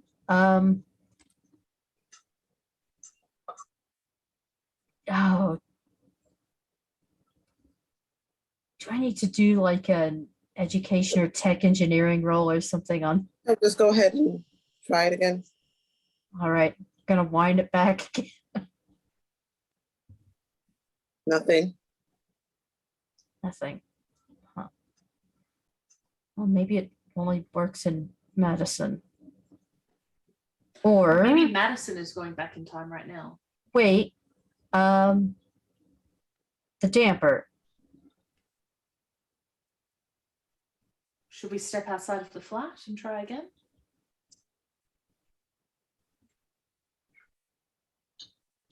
I mean, yeah, that's a thought.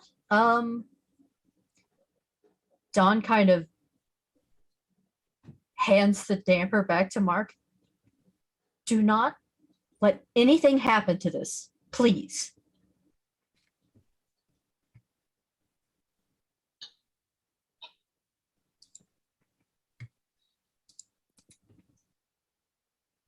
It's important, John will add, and then leaves the flat with Don without explaining any further.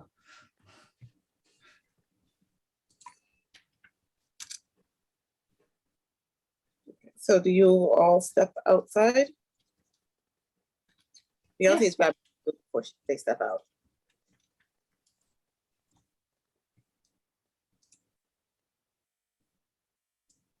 Yeah. Step out and try to wind the watch back a little bit. Okay. Don, well, what you all notice is that Don slips the watch into his pocket and looks at, I'm going to assume he has a watch on his wrist. Yeah, he's got a nice smartwatch. Yeah, he looks at his watch and says, our flight leaves soon, let's go. And then we're going to take a break, if that's all right. Okay. Curious there and curious. So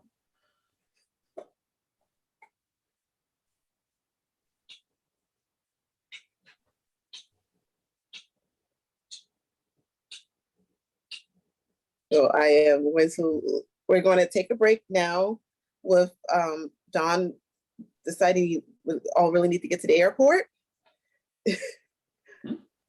after playing with the watch.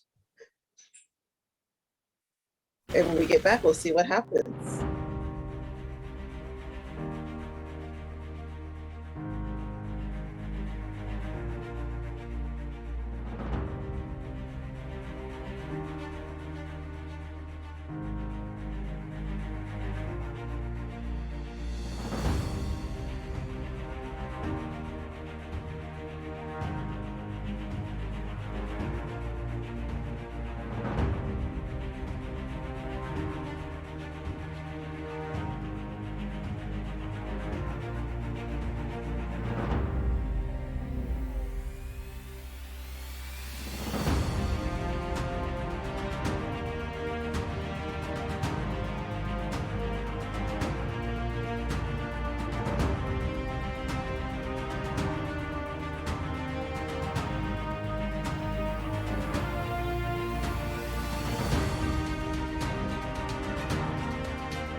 Welcome back. Where we left off, Dawn was telling everybody it's time to get on the flight, and stuck the whatever her name, whatever their name is, pocket watch in his pocket. So what now? Well, it's time to go get on the flight. So I guess we go to the airport. As Dawn is going to get an Uber to pick you up, so you can see he's kind of dragging his left leg, I believe, his left leg, like it's really heavy suddenly. Are you all right, Don?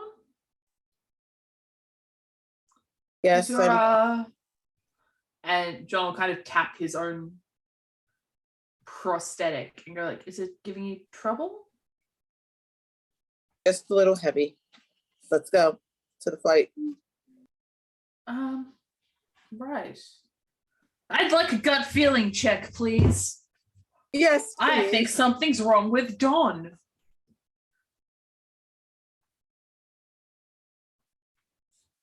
I know, wild. Where would I have gotten this idea from?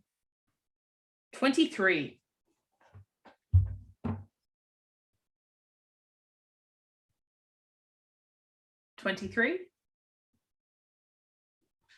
I'm sorry, I was muted. Yes, you have an imposter. Oh, may I see that pocket watch of yours for a moment, Dawn? No, Why not? it's important for, it's most likely important for later. That doesn't make any sense. I don't quite understand what the issue is. And John will sort of look at Eve and sort of gesture to Don, like in a this weird kind of a way.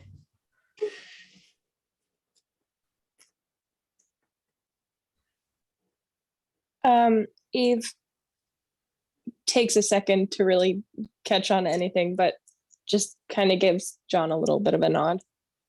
And then John is going to pull out his bullet journal. It's been a while since we've seen the bullet journal. I know, we've all missed it. And he will flip through until he finds his anti-doppelganger spell, which he has had prepared. If you'll remember, he and Sherry prepared it and then didn't need to use it at the time. I'll say, no, absolutely, if you don't mind. And he will like scribble a couple of things onto his hand with his mega Sharpie. And step forward and go, yes, just one moment. And then he's gonna like fucking smack him in the forehead with the like Sharpie covered hand and cast the spell. Could The you roll anti-doppelganger spell. engineering? I can't. I feel I should get some kind of bonus on this because it's all pre-prepared. Yeah, it's not going to be as hard. I just want you to roll it. Yeah, sure. I'm not gonna lie to you guys. I'm really, really tired right now. And when you said bullet journal, Ran, I heard the word bullet and I just pictured a gun and I was like, whoa, John, what are you doing? When did John get a gun? What is this, When John? did you get that? The morph into John Rambo? Oh my god. I just love the idea of the knife fight. It's like, what have you got there? A gun! No! Where did he even get that? I was so 35. concerned. I was like, there's no way John's gonna be whipping out a gun. What's happening? That's even more sus than Don. 35 on that magic engineering. Oh yeah, Emily, you got Don back. Does he? So is he missing time? You know what? No, he knows what happened. Okay, he kind of stumbles back a little bit since he just got fucking smacked, and he looks startled. And just John, may I stands see there. that pocket watch for a moment? He very quickly hands it over to John. Right, excellent. Well, I'm glad you're back. And John will sort of awkwardly pat him on the shoulder and then go, oh, I'm afraid I got some ink on your forehead. Sorry about that. Yeah, no, that's fine. If we could maybe just test that, and then I think we should maybe take the damper with us.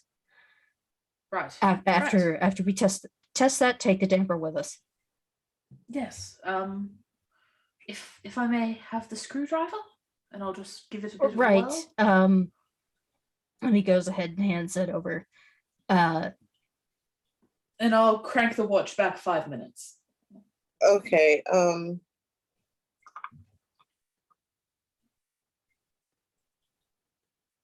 So the same thing would happen because of the watch? So I get possessed? Yes. Oh no. Okay, great. Yeah, let's hear your John impression. Let's do Oh it. my gosh, I'm so bad at being John. Oh, yes, well, we need to already. Oh, yes. Amazing. We just need to get on with our trip. Yes, just disable the damper. You definitely should do that. Do I even need to do a gut feeling? Come on, this sounds awfully familiar. No, And you don't. American. Don doesn't even ask. He just goes to snatch the pocket watch out of his hand.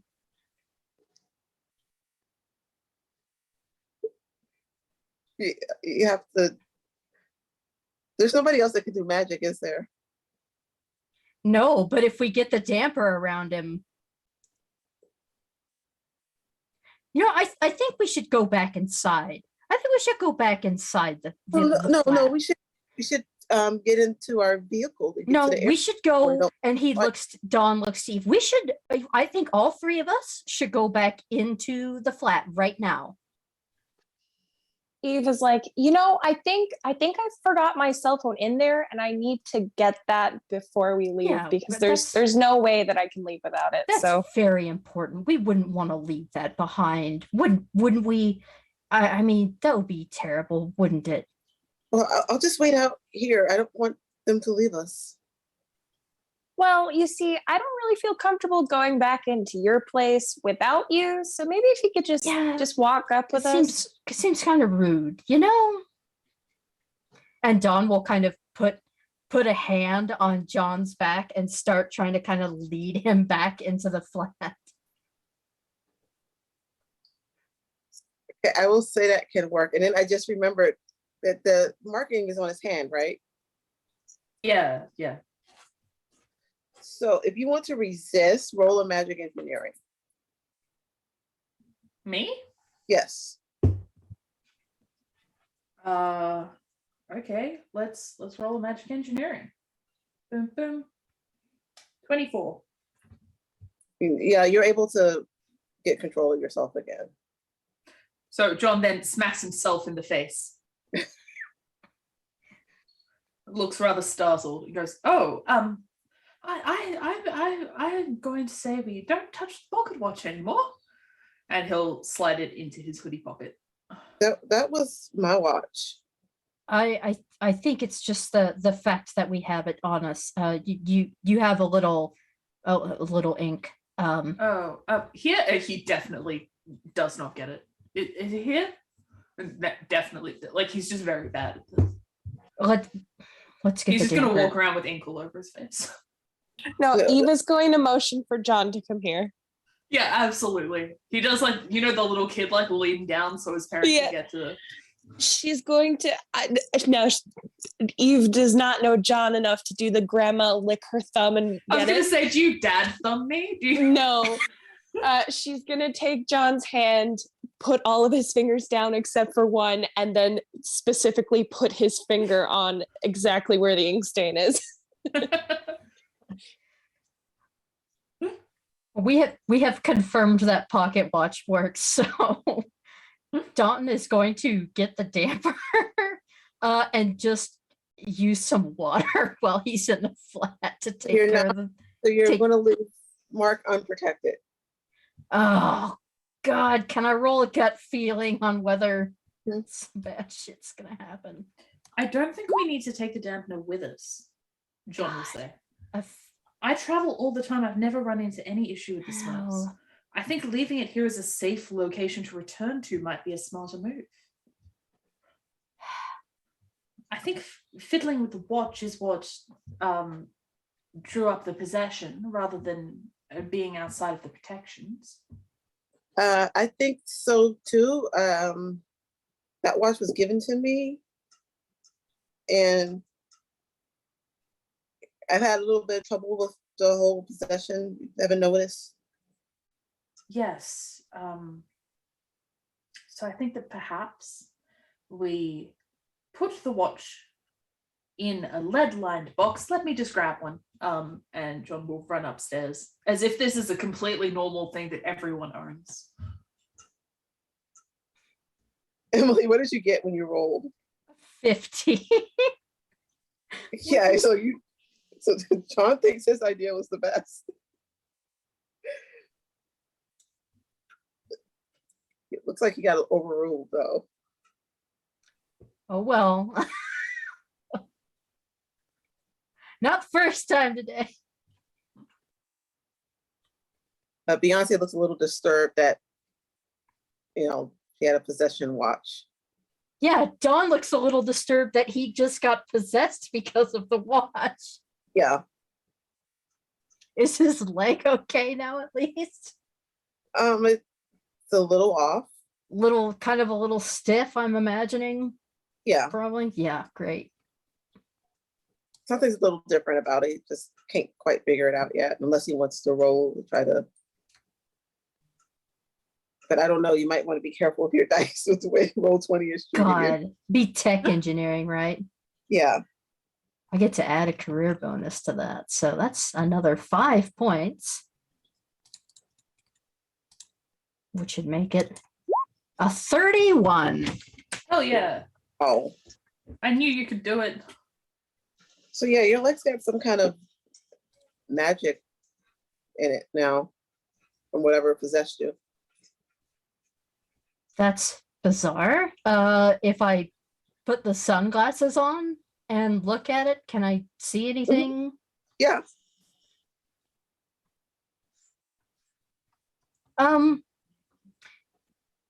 John, Yes. there's something a little off. This shouldn't be happening. There seems to be some kind of interference in the electronics. Oh.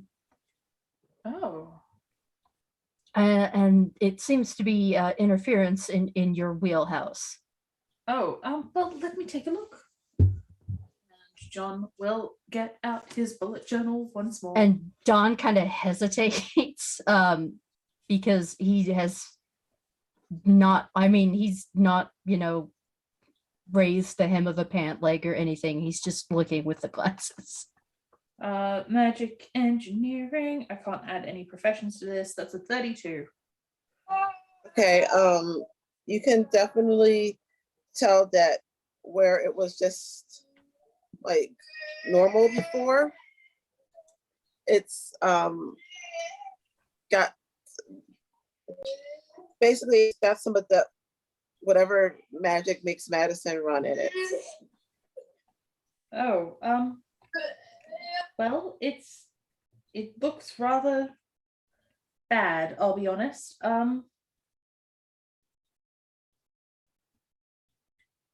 Well, let me see if I can do something to stop the interference. And John would like to do like a magic dampening field around the leg. Yeah, you can try it. Scroll on it with his special Sharpie he got from hell. Directly on it? Yeah, on the leg. No, he's got very good handwriting. It's again, hesitates. And when he does finally kind of pull his pant leg up to his knee, it is a powered prosthetic, and those do exist. Not like this.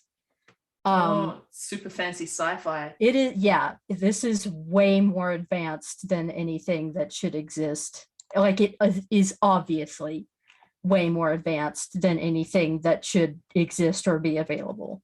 Okay, well, John will try his best not to seem madly jealous of your sick prosthetic, because he just has a regular prosthetic. So- I'll do an engineering magic to try and cancel out this effect. 33.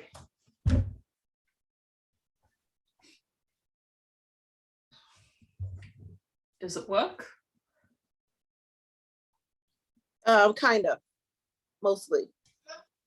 The Okay. magic is still there, but it's controlled by Don now, just like his leg is. And just like John's, it is below the knee, Huh. which Well, is why I it's rude to almost, ask questions. which is why I almost screamed in that session where you were like, "Oh yeah, John's got a prosthetic on the left leg below the knee." Yeah. It is kind of funny that it's the same. Yeah. Oh well, that's okay. Thank you. That still feels a little weird. I'm not gonna lie, but not I don't think there's anything more I can do, I'm afraid. no. I mean that's considerably better. There's this sort of, I have pins and needles that's not there anymore. Thank you.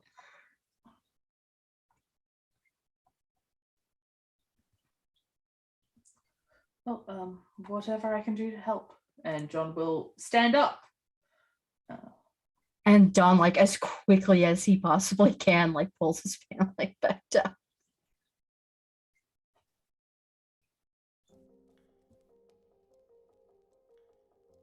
Well, let's go to Croatia, I suppose. And then he just kind of sighs, like honestly, at this point, there's no way that's the weirdest thing everybody has seen. I want to say that you can get on a flight pretty easily.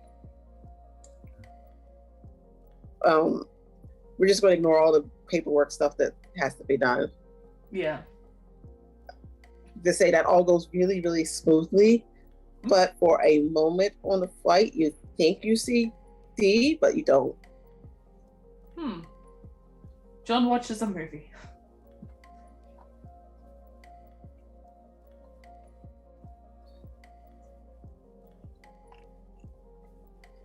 Don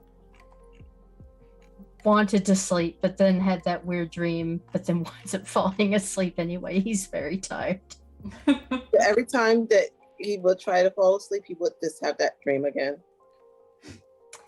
He's going to Terrible. have some coffee instead. And it's a very, very nice first class flight. Oh, like whole 2.5 hours later. Yeah. And like the trip to the area is really easy to do. You know, the Uber will just drop you off and leave because it's kind of creepy with it's ruins right now. When you get there, it's like complete ruins. Right. Well, this is exciting, John will say, like rubbing his hands together, trying to like seem as positive as he can be. Like, this is exciting, everyone. Yeah. Great. You know, you can see where the people were like running when it was a happy village. Lovely knowing that it was attacked and in flames, and he doesn't say out loud, you know, oh, the casualties. Yeah.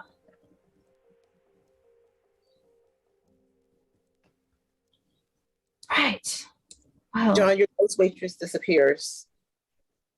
My what disappears? Ghost waitress. You know how you had like Nina's ghost? Oh, Nina's not here? Okay. Well, do you suppose we look around the buildings or go straight to the cave? I think perhaps look around the buildings first. I think is probably the better idea. That's fair enough. I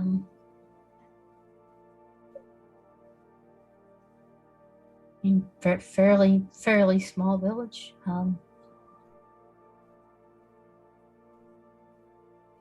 Right. Probably best not split up, though. That doesn't tend to end well.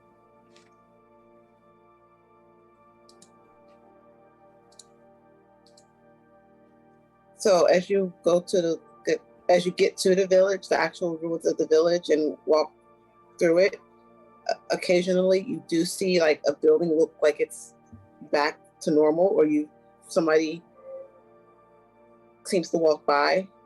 You're like seeing the ghosts of the village appear and disappear.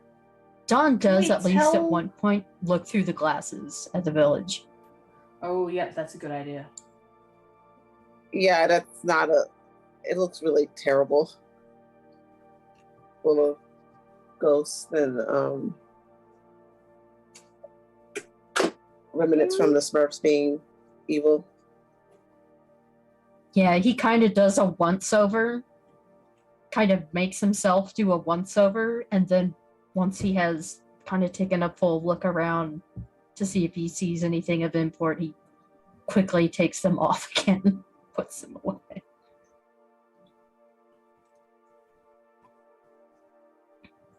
Right. Okay. Well, that's a nightmare again. Is it like everyone died in one big disaster, or does it look like it was over time?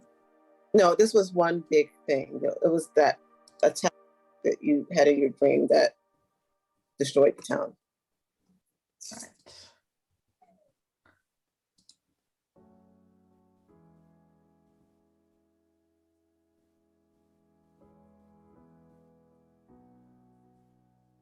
So you're gonna look at I think I want to have a seance, please. I want to know what's up. I want to see if I can contact Nina, and I want to know what's up. okay. Maybe weapons ready? And John kind of glances at Eve, since she might have a noisy cricket, and that would be very useful if we had some unexpected, unfriendly guests show up.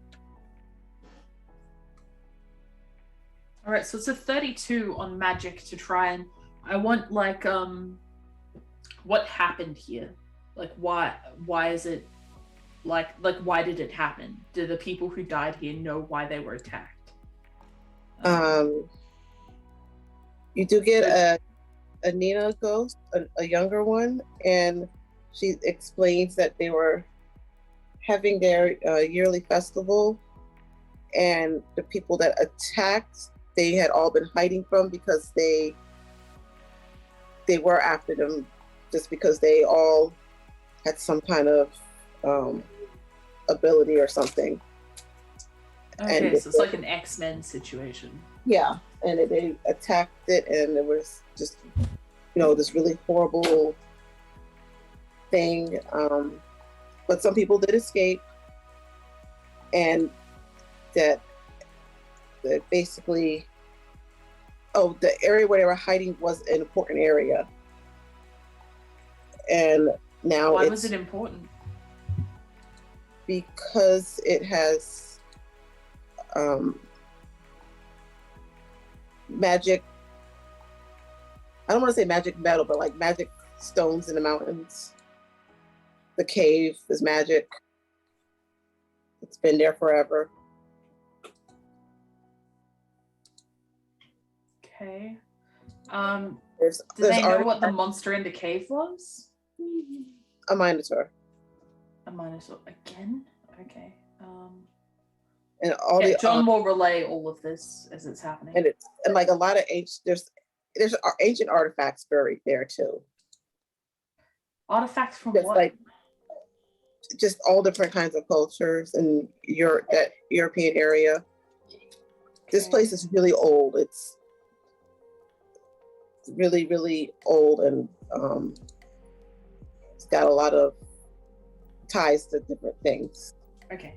I just got a knock at the door. I had to go answer. Okay. So I'm going to mute and disappear. But John is communing with the spirits, and that's why he can't respond. I'll be right back.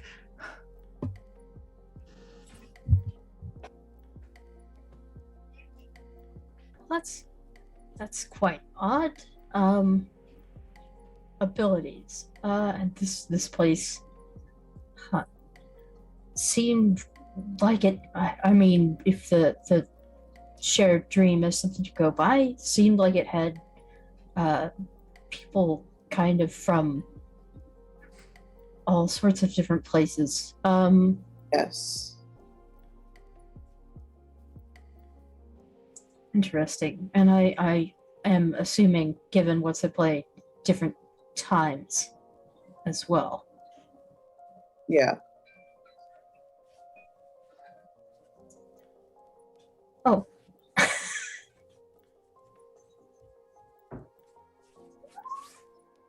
Huh. He said a minotaur again, but given the time wibbly wobbly, could it have been the same one just earlier? Yes. Huh. Were the Smurfs using it?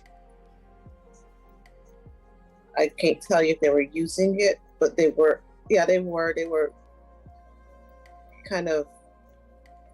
You would be able to see that the Smurfs sent some people into that cave, or like make sure people ended up in there.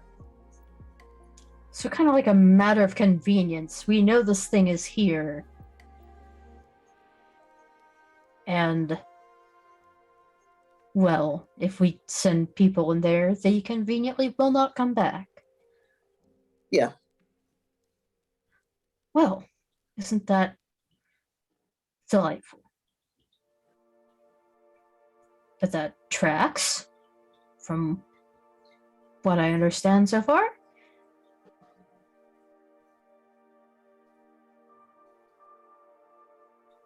You just see Beyonce pick up she has a drink and a coconut,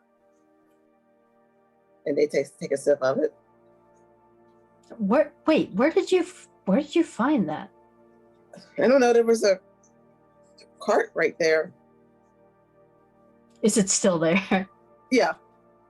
Does it look kind of like a bed? Does it look like the carts in the bed and breakfast? Yes.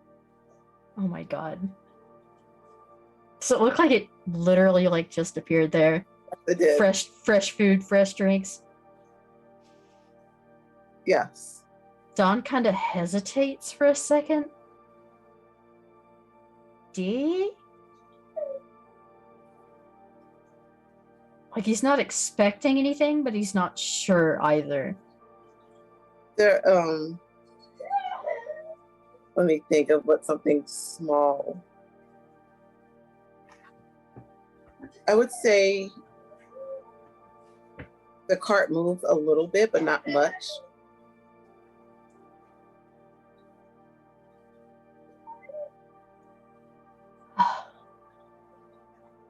We need to get the dampers built. We need to get the boat back, and maybe we can go back and stop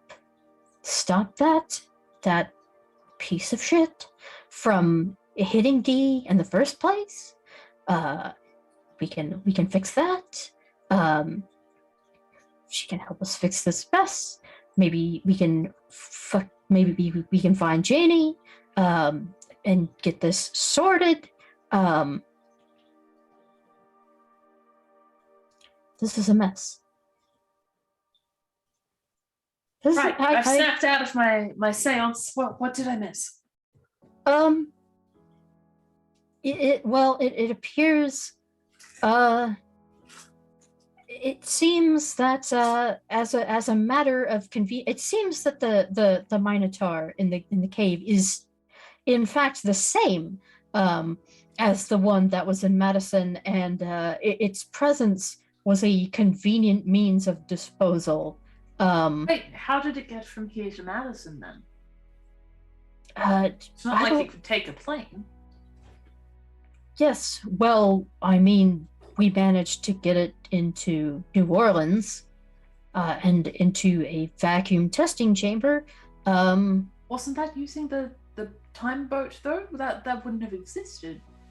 Well, The yes, Smurfs wouldn't but have I had mean, access. this is a cave. There's magic here. Who knows? But they drove people into the cave, knowing that it would take care of them. And I think, I think Dee might be with us somehow. Maybe I don't know. We need to get the dampers built. We need to reconstruct the boat.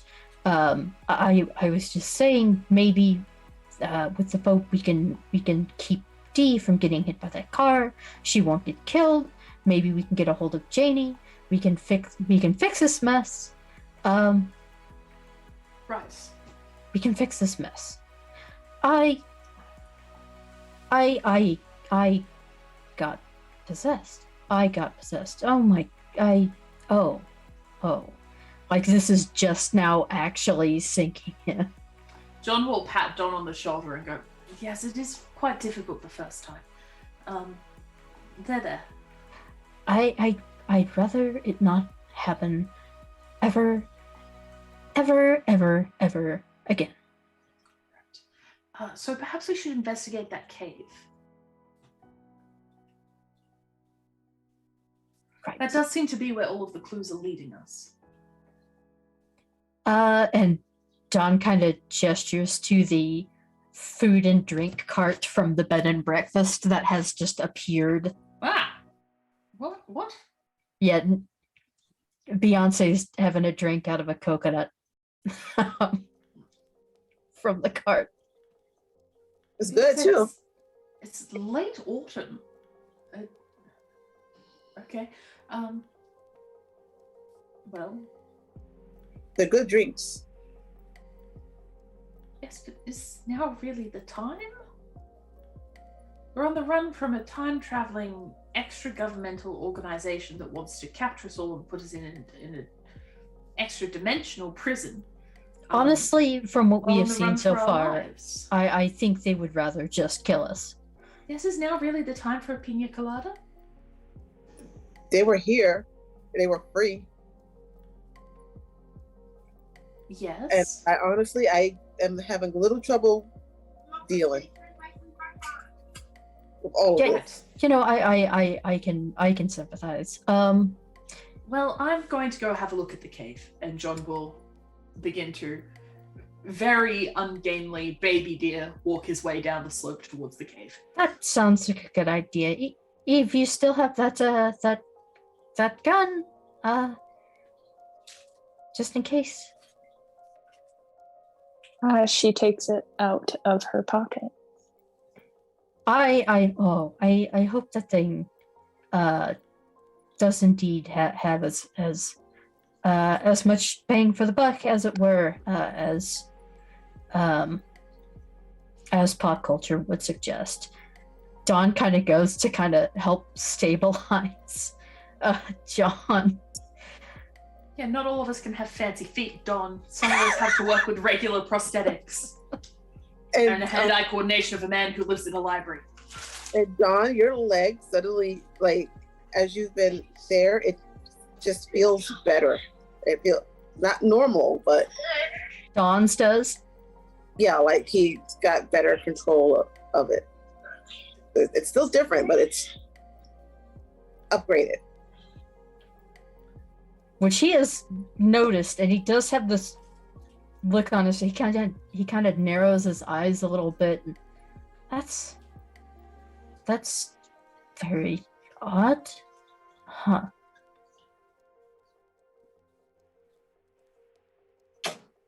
I wonder.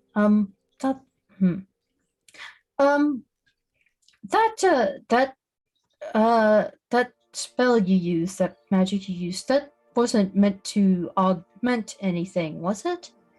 No, just cut any effect from tampering with it. Essentially, it creates a tiny magical circle surrounding the leg, sort of like like the hula hoop, but instead of a hula hoop, an anklet. Essentially. Oh. Because I don't recall having had this much sensation.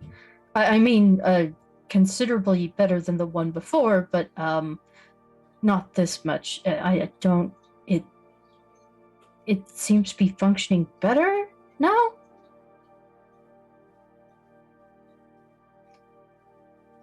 Well, Very- perhaps low-level arcane radiation was affecting it beforehand and you weren't aware. Maybe, I don't know. It's just any kind of gestures to the cave. I think it's these mountains. You said something about the rocks, right? Yes, magical rocks, apparently.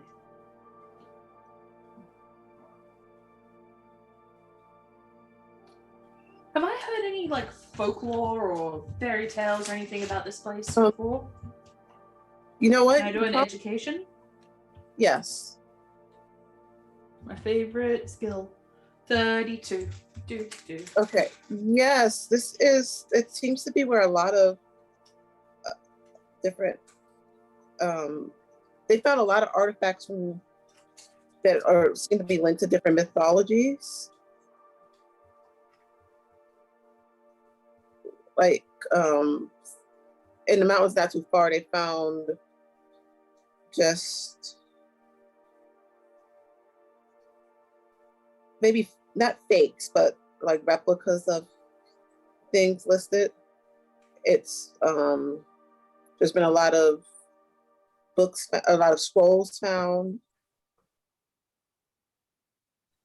The body of water, it's hard to travel in,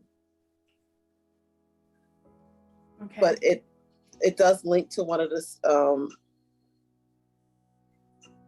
I mean, you know what region? I can't talk today. Oh my gosh. Basically, it's like a hub, a supernatural mythological hub area. Okay. Well, John will be keeping note of any of the, like, never listen to the, like, knocking sounds that you'll hear in the mine or any of that sort of stuff. Like, he'll be bringing up any warning signs that they should be keeping an eye out for, or famous things to watch out for. Like, you get what I mean. Yeah, John seems to be like the perfect guide for this. Yeah, like, it's his career. Yeah, it's his career, and you have all of your knowledge and stuff is going to be easy here for you. Okay. Basically, whatever you roll, unless it's a 1, you're going to succeed. Okay. So you Well- get to Watch me roll nothing but once for the rest of the game.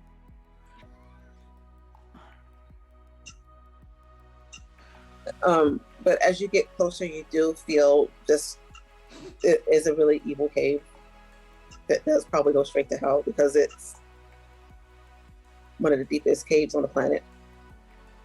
This cave has some terrible vibes, John will say. And like, even scientifically, it's one of the deepest caves that people still cannot get to the bottom of. Scientifically, it also has bad vibes. Yeah, which Dawn, I mean, he's into mountaineering, so more ascending, but he does have an interest in geology attached to that, so that's some I mean yeah, but I would assume that would mean, why does it have to be this way? Why couldn't it be, closer to the mantle, closer to the Earth's mantle, not closer to an actual hell that apparently actually exists? But did you not know that hell actually exists? John will say really casually as he, like, starts walking into the cave. No! Oh. All right. I mean, I've heard about the American education system, but So what are you going to do at the cave? he wants to take a rock sample and look at it magically, and look for any, like, petroglyphs or, like, cave paintings or anything like that that'll give a hint as to what the fuck is going on.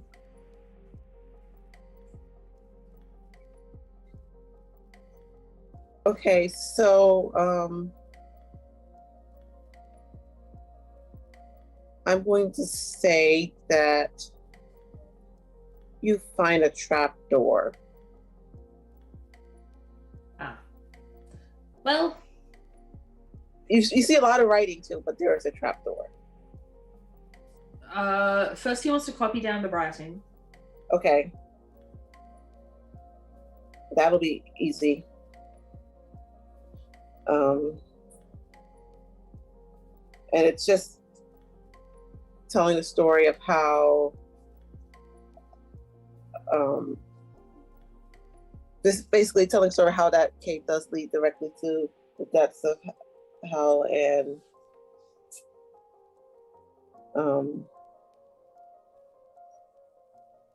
that this area was supposed to be sealed off to protect it, and no one should enter the cave, which obviously you're in the cave already. You know, it's an ancient magic. Kind of dumb that they put the warning not to go in the cave inside the cave, but okay. Yeah. Yeah, a bit like outside before it got blown away too. So there's that. But basically, the Smurfs, when they blew it open, they ripped something apart, and that led to the magic that helped make the town. They screwed up. Okay.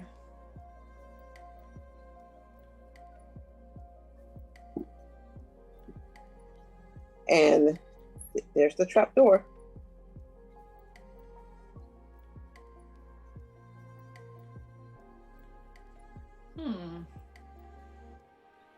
Does it look like a Madison trapdoor?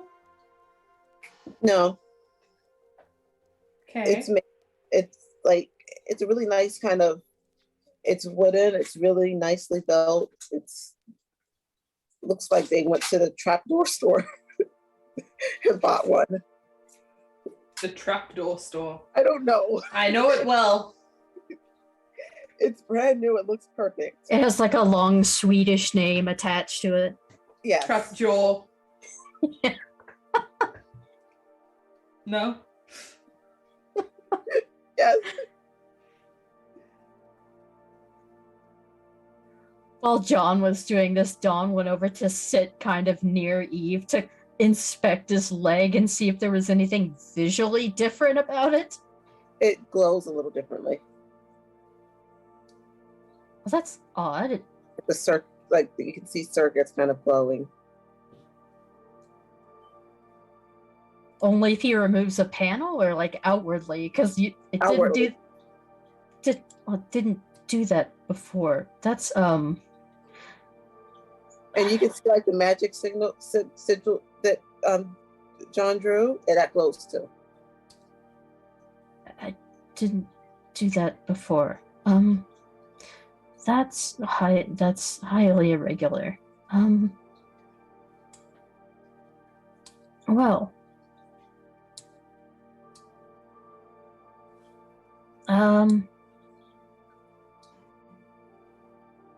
Is that a trap door? It would appear so. Doesn't look like the usual trap door. Does it have the usual tunnel? No, it doesn't look like the usual trapdoor.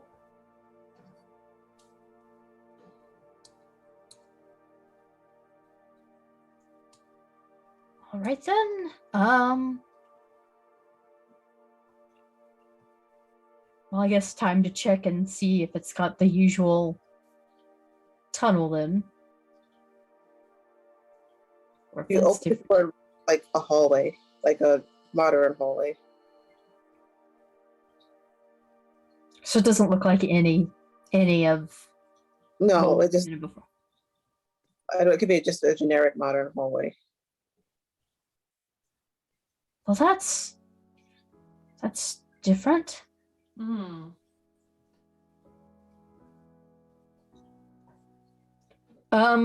Does anything about the hallway look familiar in any way? No.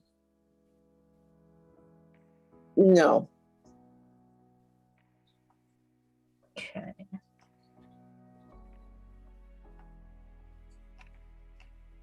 Well, I don't suppose going deeper into the cave is probably a good idea, considering, well, everything. Yes.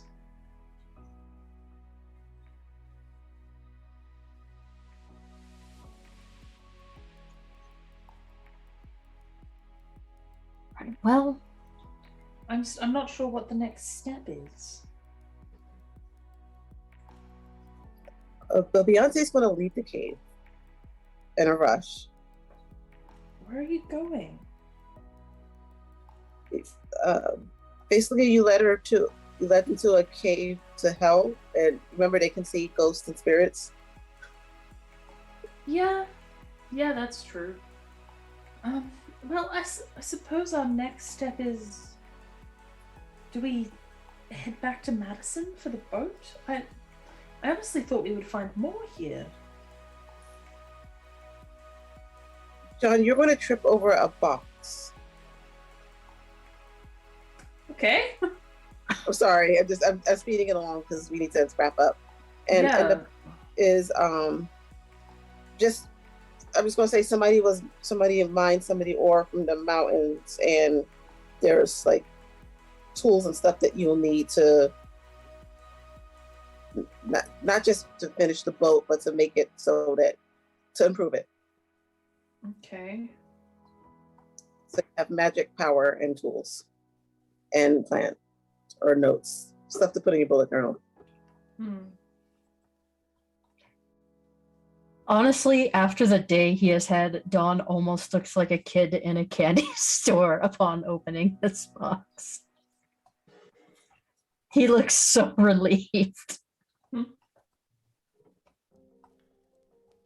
This is real, right? You're seeing this too, right? Yes.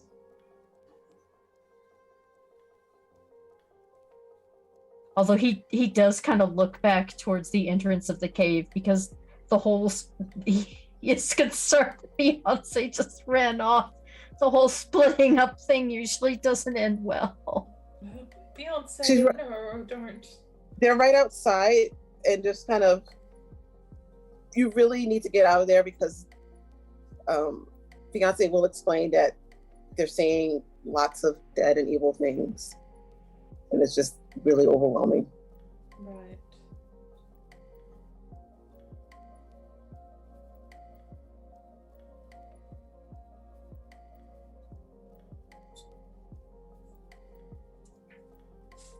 So we have the tools we need here, but the parts we need in Madison. Mm-hmm. And you got an NPC about to hit the last sanity level. Right. Well, perhaps we retreat for the day. John will say.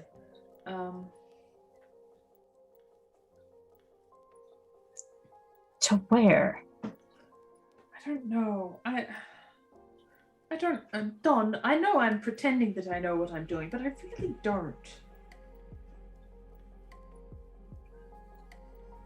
And John will just kind of like rub at his forehead, like, Okay, so the Nina ghost appears, the modern one, and she's says, okay, you have the tools, you have to get to Madison to fix everything. So I suggest you go to Madison, or you at least Yes, Nina, thank you. We'd figured out that much. Gosh.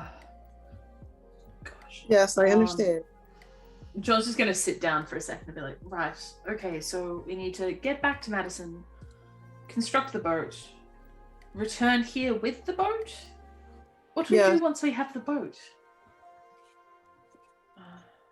Use the artifacts to set the time to take you to the right time so you can defeat the monster and the people in the blue. Defeat the monster? I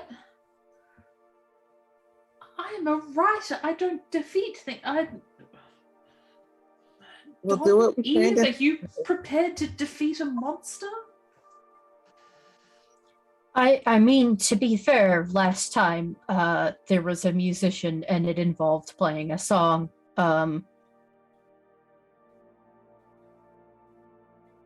You're able to make what you need with what you have. You have the plans, you have everything, but I suggest you get her out of here, or she will. There's lots of things after her right now. Just Maybe we could at least get her back to the airport, and then come back.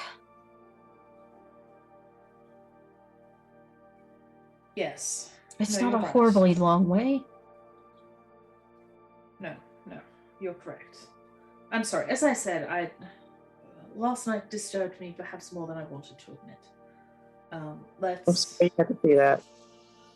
put Beyonce somewhere.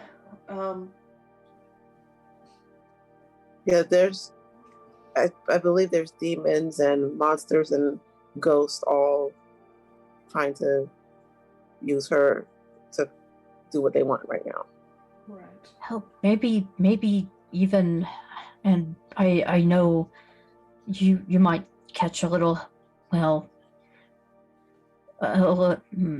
wording. I know a little help from Mark for this, but maybe work on getting her back to your flat where that damper is. Yes. No, you're right. Yes. The Nina Ghost is going to frown for a second, and just are you all out of the cave? Yeah, I think so. I think Like I think we were followed- heading out. Followed Beyonce. It's going to frown for a second, and then put her hand on the rock, and there's just going to be a big flash of light, and basically you can get to where we're going to end it is you're going to see that there's some monsters held back, but you are all safe enough to get to Madison or to the flat. Just it's easy now. It's go wherever you want right now. And we can end it here. You all can figure out where you want to go. Okay. And then if we start. How does that sound? Yeah, it works for me. Yeah. Yeah. Basically, you have a fast pass to get to where you need to go. And there's a That's pause. Working with portals. Hell yeah. Yes. There's a pause on the sanity clock for the NPC.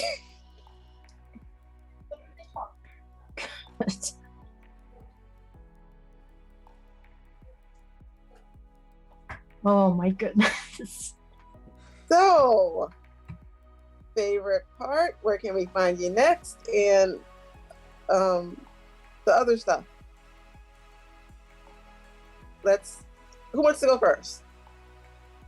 I went first last time. Hey, looks like you, Emily. You're first.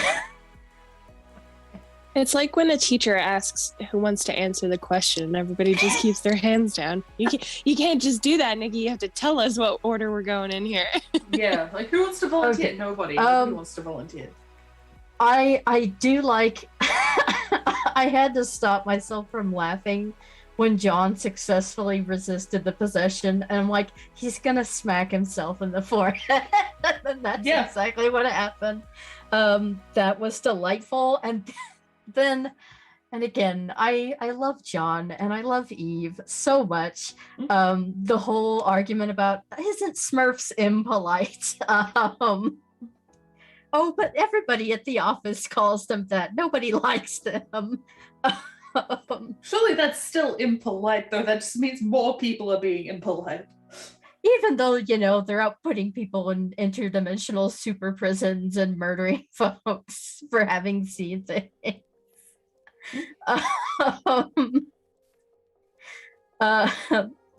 Also, this is a tiny bit self-absorbed on my part, but finally got to the leg, the worst kept secret on my part. Yeah, for Don Don. told John he had a prosthetic like 10 episodes ago. And See- John see, was I just don't- too polite to ask any further questions. And see, I don't even remember that. I haven't been getting a lot of sleep lately. But yeah, getting to that. But yeah, the smack in the forehead, and they're talking about, yeah, everybody calls them Smurfs. Yeah, but it's still rude. Also, freaking Madeline and Terrence, too. That's some of those love to hate NPCs. Mm. Yeah, I'm Emily. I'm at Timberdoodles on Twitter.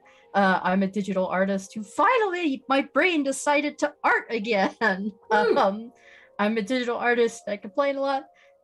You can find me again here, same time next week, I believe. And then on Tuesdays at 7 p.m. Central Time, I am also here for Champions of the Fae, which is a D&D 5e game using the Children and Champions of the Fae supplement.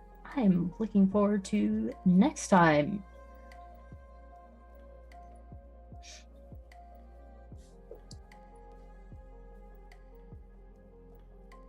I realized I was muted. V, your turn. Let's see. Favorite part, I think, also probably Madeline and Terrence being absolute disasters and menaces. And I'm sure if we hear anything from them in the future, it's going to be awful and horrible in a wonderful way. So I'm very excited to see if maybe they grace us with their presence again sometime in the future. Yeah, but as for me, I have, oh my goodness, words. I'm telling you, I'm almost half asleep here. As for myself, you can find me at my art Twitter, which is at Peppero Draws, and that's Peppero like the candy. And I will be here tomorrow for the next episode of Animus Absentus. Hey, and Emily, your turn. No, you just had a turn. Rand, your turn. It's my turn now. Emily, go again. Go again. Cut me off. I refuse. Okay. Well, I'm Ran.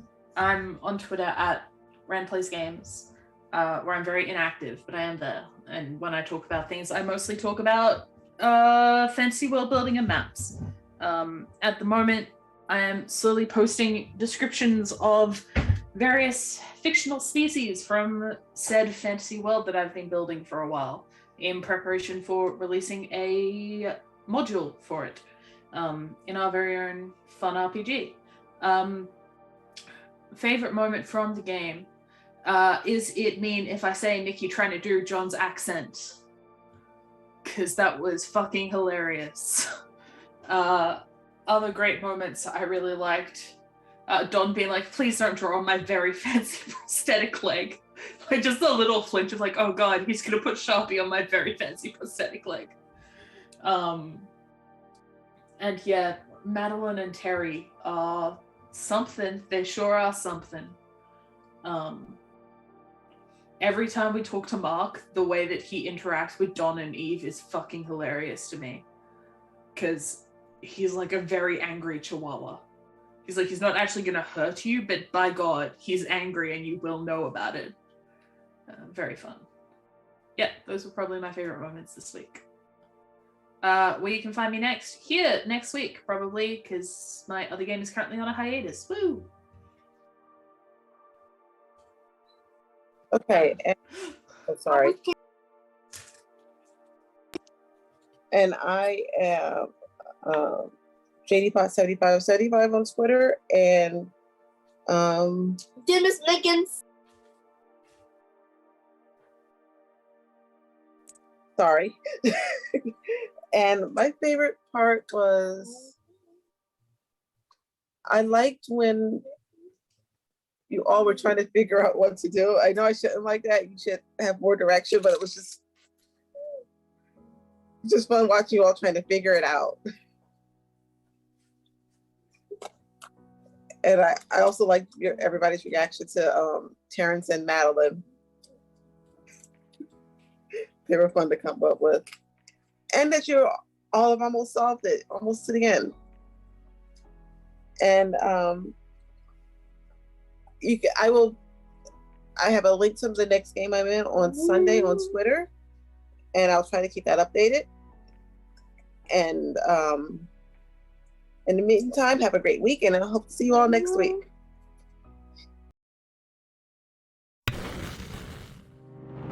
Oh, there we go. Just muted there. Awesome. That was so much fun to watch. Thank you everybody for watching. Thanks to the cast for playing and Nikki for GMing. We're going to go on a raid here in just a moment.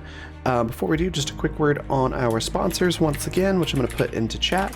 They are Fundamental RPG. It's a system that this game runs on, and you can use it for anything that you would like, from high fantasy to sci-fi and everything in between, as it is not tied to a genre. You can pick up physical copies on Amazon or digital copies or the free quick play guide at coffee.com/Raven. That's /RAVVYN. Our other sponsor is Die Hard Dice. They sell amazing polymer and metal dice sets and accessories. You can find everything that they have at dieharddice.com, and if you use the code FUNRPG, all one word with capital letters, you can get 10% off your order. I highly recommend checking out the 7-piece Mythica Gold Amethyst set. It's a metal set that is really satisfying to roll and very pretty. There's a link straight to that in chat right there. And that is everything. So we're going to go on a raid, and I will see you all next time. Bye, everybody.